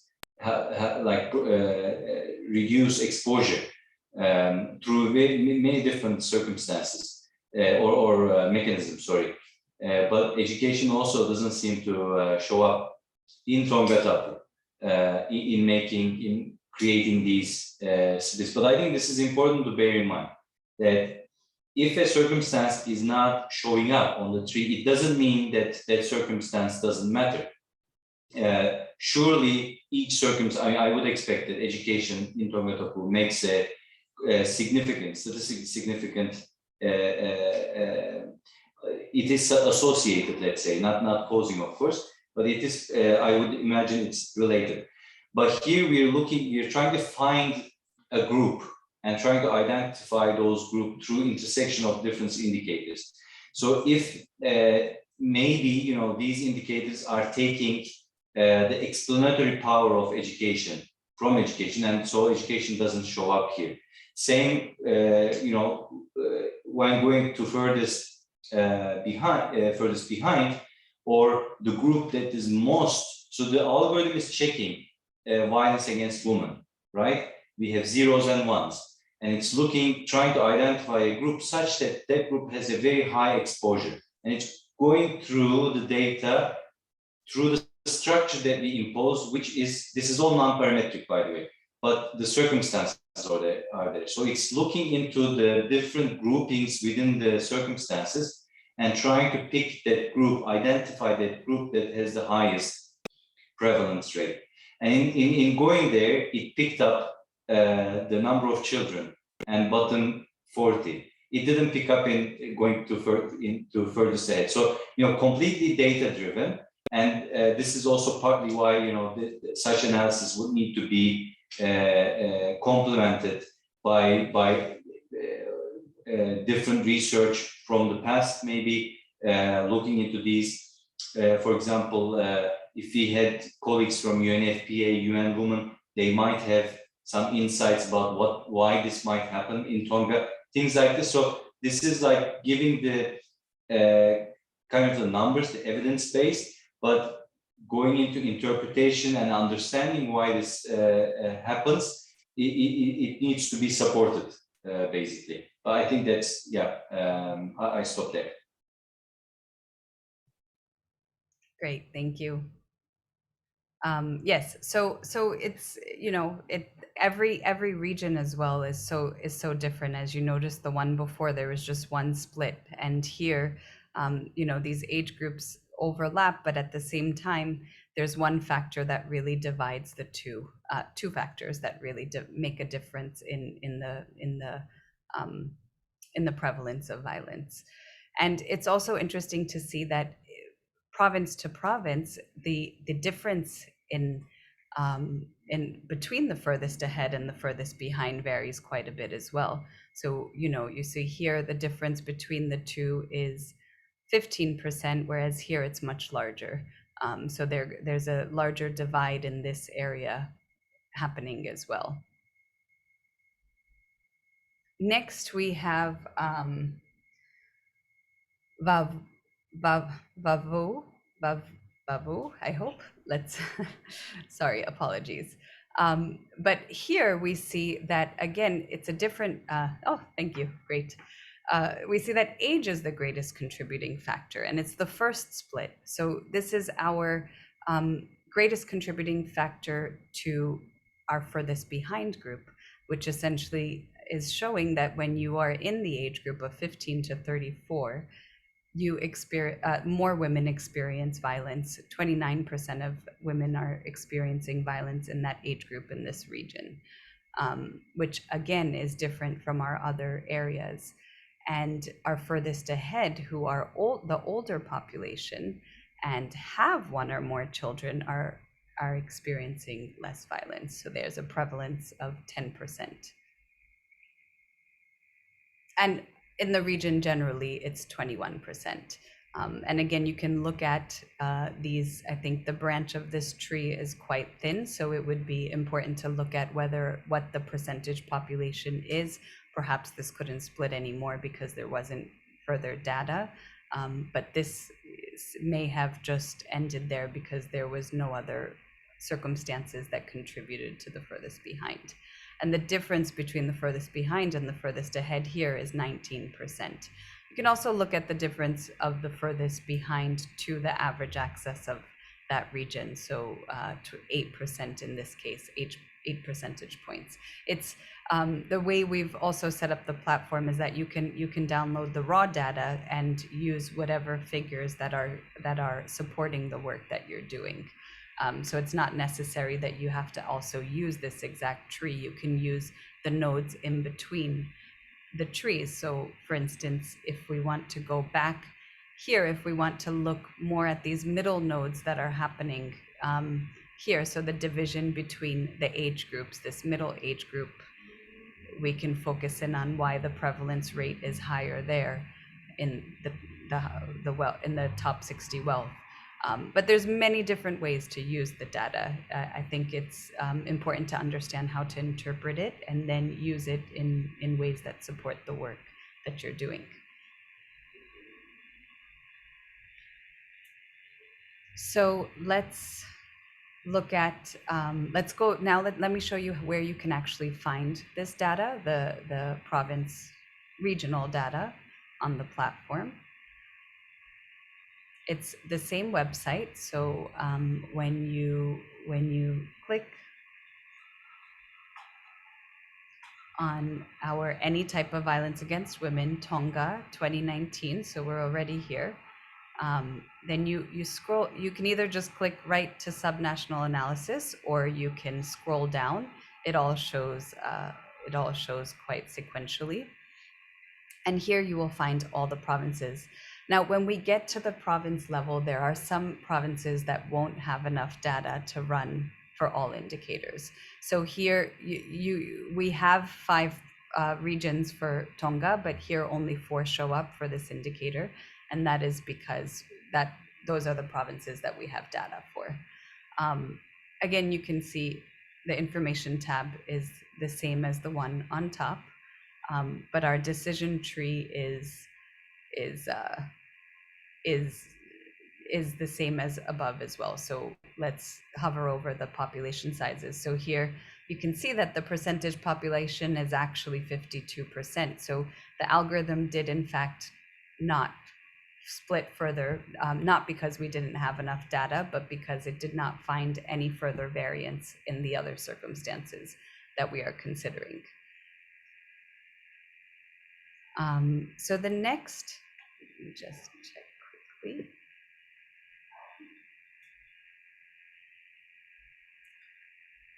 The next indicator that we are going to look at is, it takes us into the next section. So this indicator, you'll notice there's a new circumstance that pops up, which is religion. And as Sausha mentioned earlier, that sometimes we have to lower our threshold for the parameters that we set in our algorithm to include different circumstances. So we have an analysis called religion, ethnicity, and language. And for Tonga, we use religion and ethnicity. And when we use these 2 circumstances, we actually lower the parameter to be 5% of the population instead of 9%. So sometimes you'll find that our trees get a little wacky. So in Hapai, basically, we did not have enough data. We did not construct a tree when we kept the parameter at 9%. But once we lowered the threshold to 5%, we were able to find different results. And that is why the tree that shows up is actually including religion and ethnicity.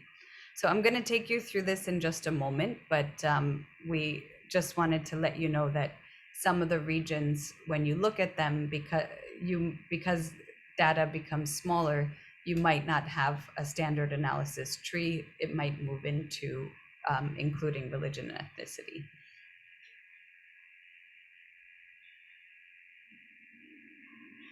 So oops.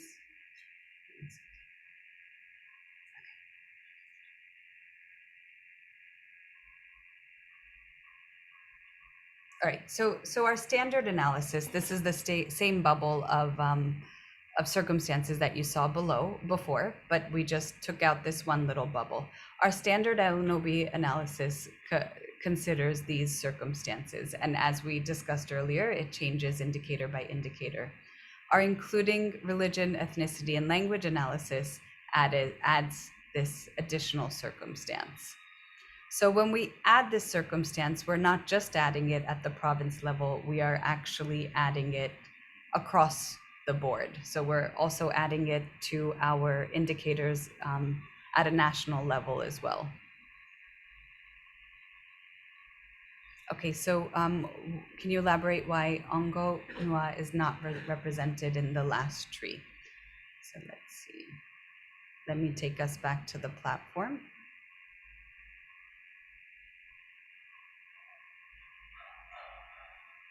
Hi.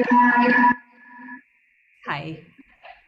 When was the topics of religion, and to scroll down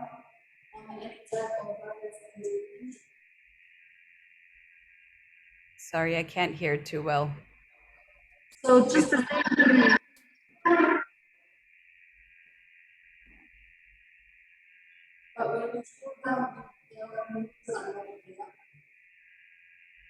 It's still, it keeps cutting out a bit. Is there, could you type it in the chat perhaps?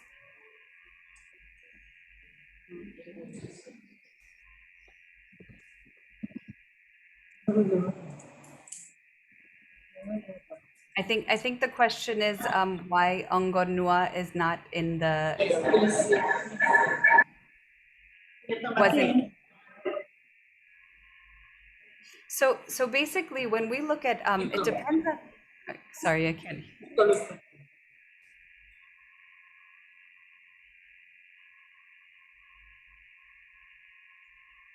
I can't quite hear, but if is that the question? If you put a let's see. Okay, yes, that's the question. All right, so yeah, so that's a good question. So basically, sometimes when we are looking at, let's say, violence against women, we're just looking at women 15 to 49, and depending on the region, it seems as though we didn't have enough data for Ongonua. However, if you see, I just selected a few different indicators. So a secondary education, which has a larger respondent base. So we look at men and women and all age groups. Here you will find that in the subnational region, we actually have all of the provinces considered. So it will come up here. For the violence against women, unfortunately, if it's not showing up, then it's because we did not have enough data to run the algorithm on those results. And that I think that happens quite a bit with this specific region. So I'm not sure if it's a data availability or it's just a smaller reference population that's considered in that region. That would be something we could you could take a look at the mix report and see what data is coming in from that region and why it actually is lower. I hope that answers the question. Yes? Okay, great. Yeah, sorry about the connection. It was echoing, so I couldn't quite hear. But so when we do look at including religion, ethnicity, and language, we'll start off with the province tree for any type of violence against women. We notice that the tree changes. So here we have our prevalence rate across the region as 20%. Our furthest behind we find is in our minor religion category, which has a 23% prevalence rate. And our furthest ahead are women who are in the Free Church of Tonga, Free Wesleyan Church, Latter-day Saints, or Roman Catholic, and also have no children under 5. And these women have a prevalence of 11%. So you can see that the trees will change when we add this additional circumstance. Other circumstances may not show up, and these circumstances might be more defining factors in forming the tree and defining our groups. So let's take a look at some more trees that consider religion, ethnicity, and language. So this is our LNOB tree for the opportunity indicator family planning. So this includes ethnicity and religion. And in addition to ethnicity and religion, we also consider wealth of the house, wealth of the female, residence, the woman's education, the age group, and the number of children birthed to her. So this, if you remember, this was the tree that was very long and had many, many nodes and 6 different nodes.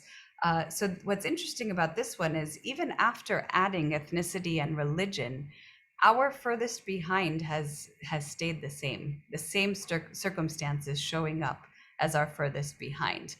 So for family planning before in the standard analysis, the furthest behind was 0 or 1 children birthed. And even after adding ethnicity and religion, our furthest behind composition sticks to that. Now we would have to check in the platform what this percentage population is, because it does look quite small as well. So we'd want to see, is it because there wasn't enough data to split further? Regardless, this is the most significant factor in creating a division between the furthest ahead and furthest behind. That is why it is the first circumstance that is shown. Whereas when we add religion and ethnicity, our furthest ahead is has an access rate of 62% to family planning. And these groups consist of women who have birthed 2 or more children, who are a part of the Free Church of Tonga or the Free Wesleyan Church, and who have birthed 2 or more children overall. So it could be 2 or more, then here it goes further into 4 or more. So we actually consider 4 or more children birthed for our furthest ahead group.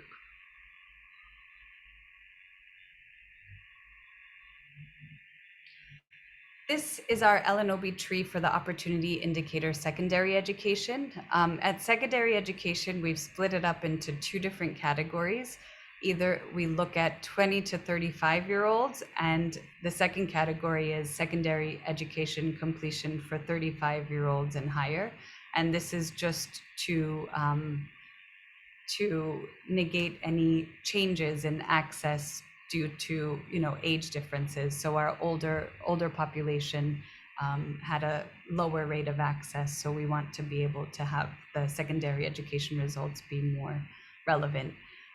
So here we also consider ethnicity and religion, and we see that our parent node, which is our overall completion rate of secondary education, is 43% in Tonga. And this completion rate, national completion rate, is the same no matter what, whether we're looking at standard analysis or ethnicity and religion analysis. Our furthest ahead are our individuals who are in the top 60 wealth distribution, who are female, who are part of Free Wesleyan Church, Latter-day Saints, or Roman Catholic religion, and live in urban areas. And they have a 70% completion rate of secondary education. So when we look at secondary education, we are considering completion rate. When we look at tertiary education, we are looking at attendance rate. So it's a little bit of a difference between the 2 indicators. Our furthest behind comprises of individuals who are in the bottom 40% wealth bracket, who are a part of the Free Church of Tonga, Free Wesleyan Church, and the Latter-day Saints, or in a minor religion. So our minor religions, I'll show you on the platform, but we club together any religion which is less than 5% of our survey population. So you will see that we list out the specific religions that are considered in the minor category. And when this tree split further, it actually segregated further. It separated our Free Wesleyan Church, where we have a 27% completion rate, and these categories only have a 19% completion rate. So our furthest behind are comprised of our bottom 40 wealth and these 3 religion categories. Let's take a look at one more tree before I take you onto the platform to show you where we find these. Or actually, let's look at this one on the platform. So we'll do physical violence against women. So just to switch it up a bit, since we've looked at any type of violence already at a national and subnational level, what I'd like to do now is show you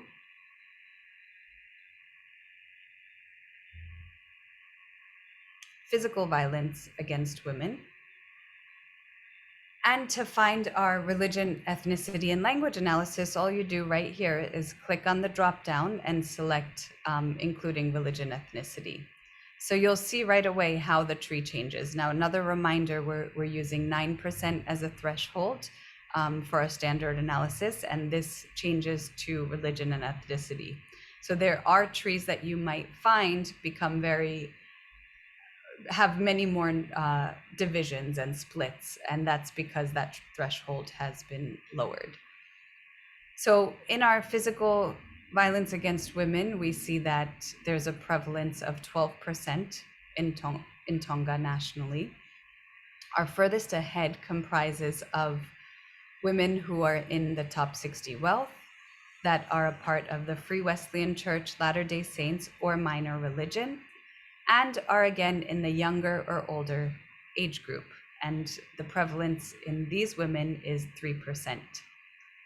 Now, if you want to just take a quick look here, it will actually tell you which the minor religions are. So right now, minor religions comprise of Christian, or anyone who answered other or no religion, or who had no response.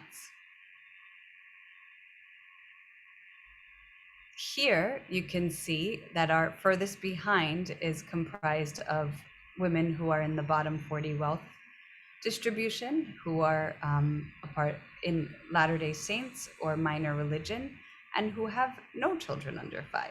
So the prevalence is 36% in this group.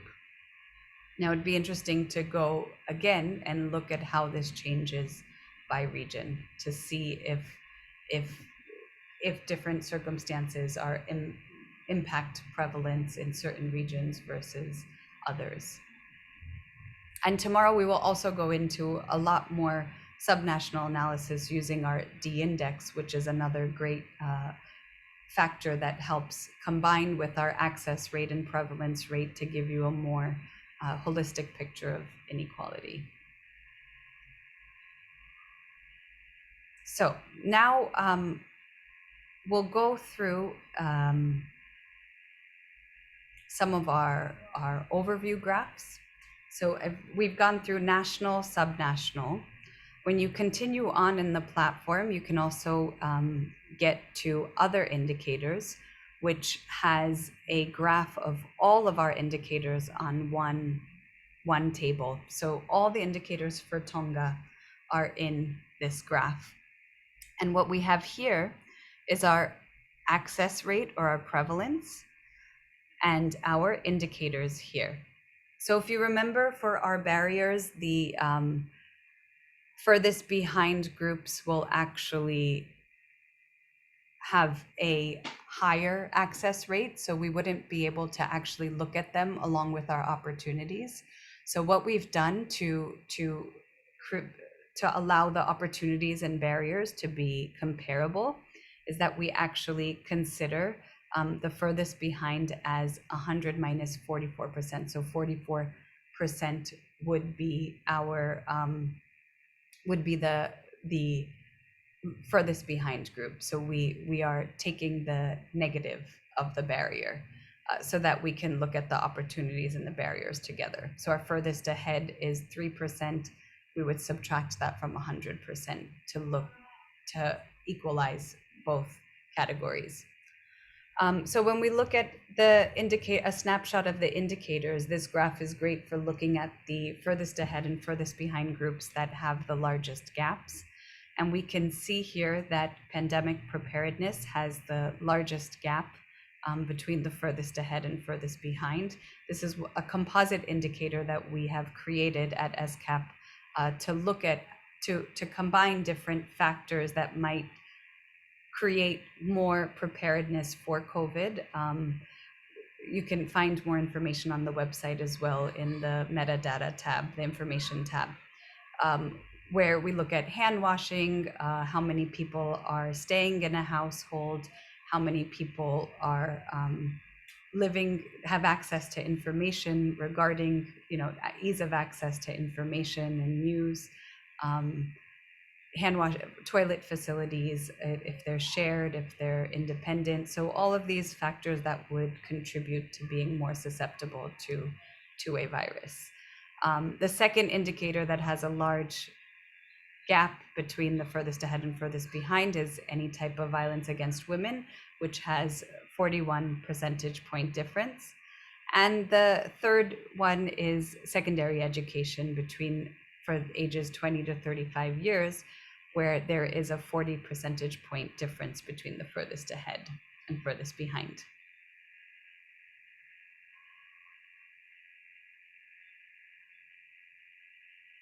So this is just how you can actually get to these graphs. Right now, it's just showing you Afghanistan, but it's you can select Tonga. But this is if we want to actually look regionally.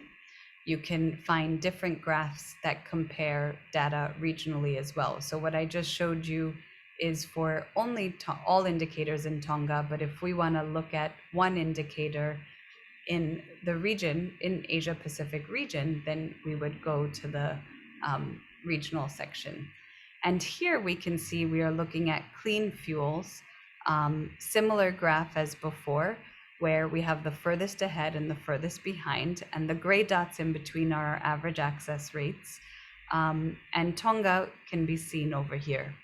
So relatively higher access rate for our furthest ahead, and comparatively to the rest of the countries, the gap between the two is also not as significant as some of partnering countries such as Philippines and any others that might be in the area. So one of the other tool data sets that we have on our platform is an overview table, and this can be used in different ways. So if you go back to our website, we have our analysis page, which is all the results that we've been going through today. But we also have this overview results. And what this table does is it gives you a snapshot of it can be, you can choose many countries, but for today, let's just choose Tonga and look at all the indicators. So in this setup, we can actually see a summary of all the indicators, what their furthest behind group rate, percentage rate is, whether it's access rate or prevalence, the gap in the furthest behind group and the average, the gap between the furthest behind and the furthest ahead, and then the composition of the group. So here you will see all the circumstances and what is composed. So we see that bottom 40 wealth comes up quite a bit across most of the indicators. But you will notice that in, let's say, early childhood education, this is not a factor, as well as family planning. So it's important to note, yes, okay, this is considered, wealth is a factor in many of the indicators, but there are some where it is also not a factor in creating a disadvantage of access. You can also see regional data. So if we want to, for instance, look at how well, let's look at secondary education again. You actually can select to include regional data. So this will show you by region the results that we have and what the groups are composed of here. Now, all this data can be downloaded. Either the overview table is as a CSV, but if we go back into our analysis section, you can actually download any of the data that we've looked at today as a table, as a PNG image, or again as CSV results. So you'll see this little download button here, save as CSV, save as PNG. And this goes for all the graphs that you'll see throughout. So whether it's region-wise, it's all downloadable. The other indicators graph can be found here. this is all of our indicators. Again, you can download the same data as a CSV or a PNG.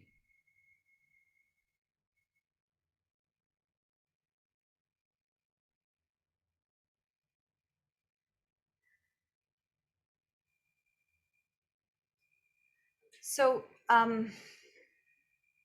yeah, so that's our overview table as well. Now, I know that was a lot of information, and hopefully everyone was able to follow along. Let's before we move into, I think we did very well on time. So before we move into anything for tomorrow, is there any questions or feedback? Or, this is I think we're very lucky today to have a group of statisticians with us. And we'd really like to collaborate on this project and learn from you if there's ways we can improve the analysis, or if there's any feedback you have, which the results you see may actually help corroborate what you already believe to be true in Tonga, or anything that's surprising. We'd love to hear from you. I know it's just been, we've just shown you the results, but if you've also had a chance to go through or reflect on anything you've seen, please just turn on your camera and let us know.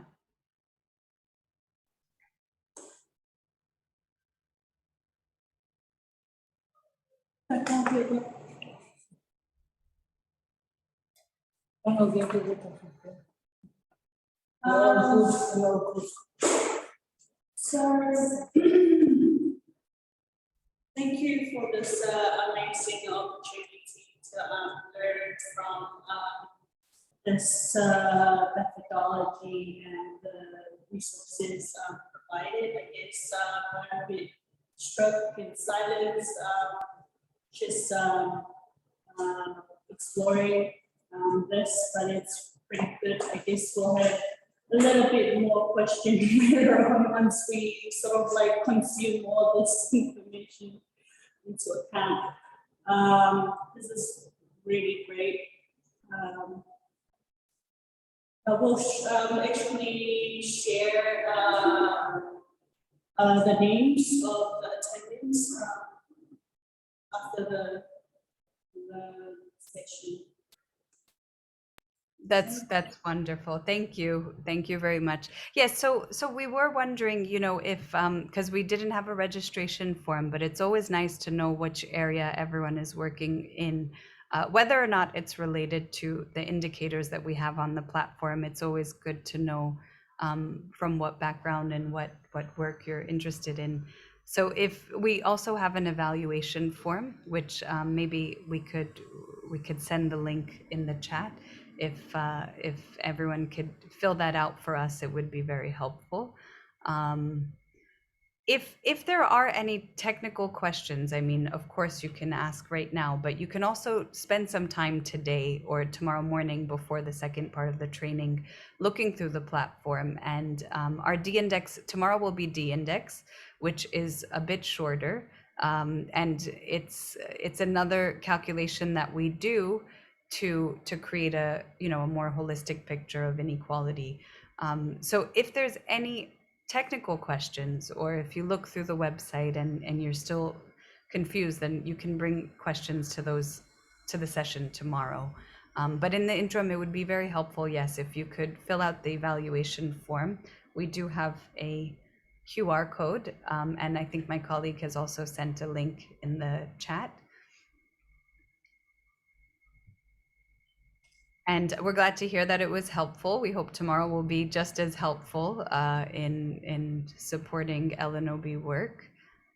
Is there any questions specifically on today's material?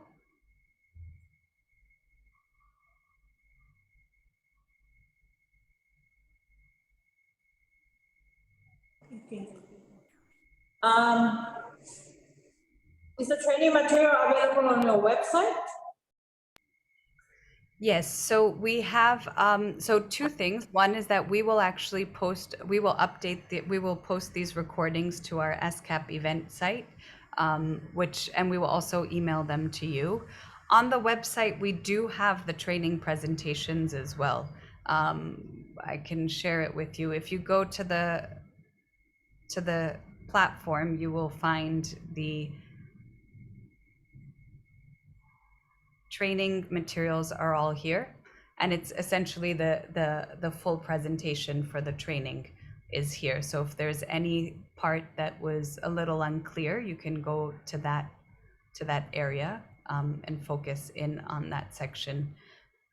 So, and yeah, and as I mentioned, the recording will also be available.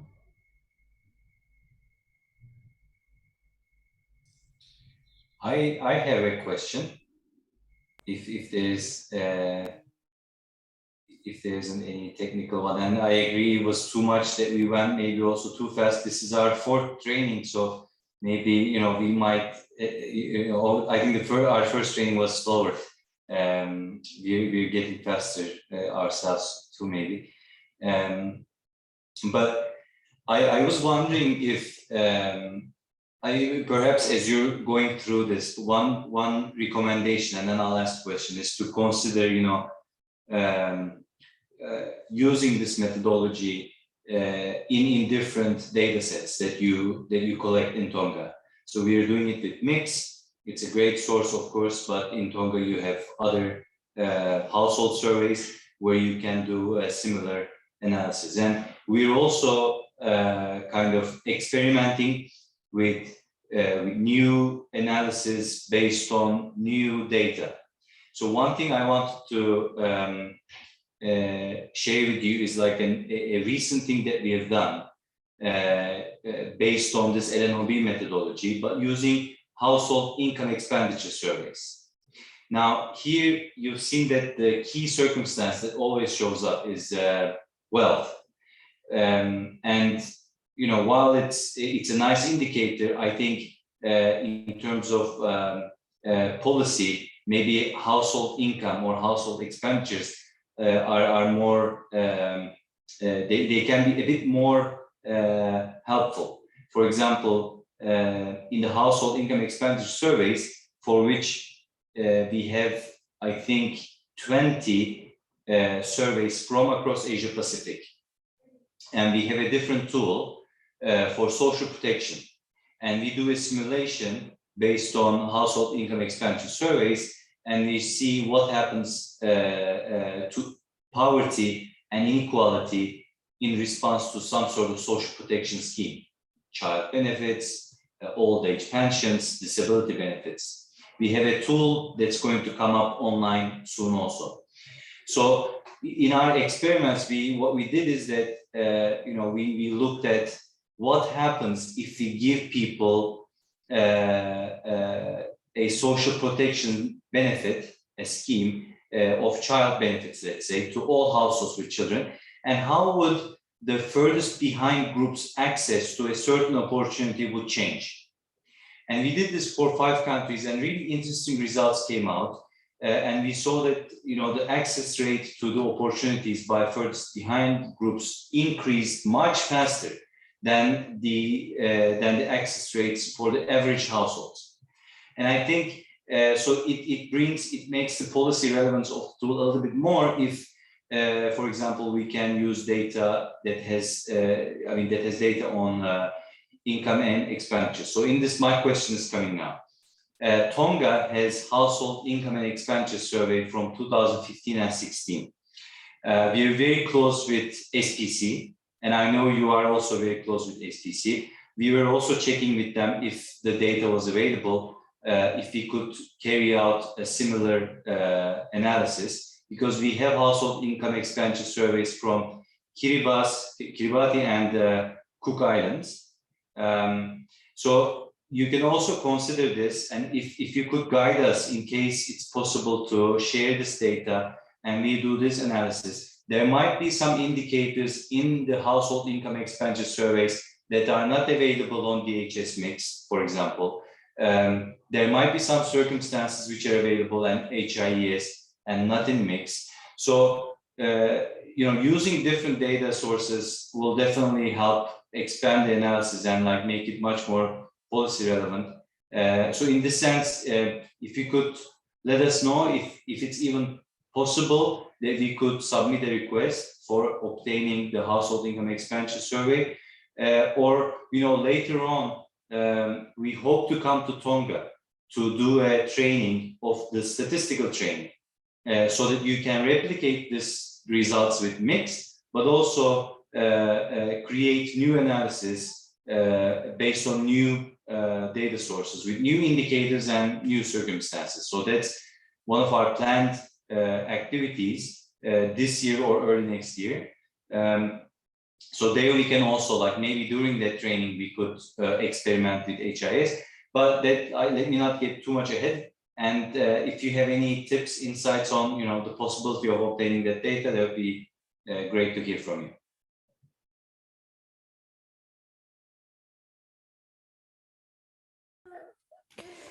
Thank you so much for the training and for you talking about the highest. Yes, our SBC is doing the data processing for Tonga at the moment, and we're expecting to get the data set probably by the end of the month. So we have a plan to do the basic report, but since this is the first time that we are being exposed to the tools that you have, the methodology of this analysis, it would be interesting, and it's something that we look forward in the future to be doing with you. The portal will be open soon too, so will be a good chance for you to visit us and to share your expertise with us regarding the LNOB. Thank you. Absolutely. Sounds great. Sounds great. Thank you so much. We'll definitely keep in touch, let you know. And it's great that we have this group as we are building that training, the content for the training. We might also reach out to you to hear your views of what we should cover, what we should not cover, to help you more in also, basically mainstream this into your work so that you can use it right away. And then later on, as new data comes, then you can replicate things later. But for us, it will be our pleasure to support your analysis, your reporting through some of this evidence that's created online. Thank you. Great. So I think we won't take up any more time. I would like to say thank you to our UN RCO colleagues who've helped us get this training together, Jale and Sion. Thank you very much for your support. And also a special thanks to Dr. Viliami Fifita. I hope I'm saying that correctly. Thank you also for your support in facilitating this training amongst government colleagues as well. So thank you all for attending today. We look forward to session 2 tomorrow that'll focus on D-index. And if you do have some time, kindly fill out the evaluation form as well. And see you guys tomorrow, same time. Bye-bye, thank you.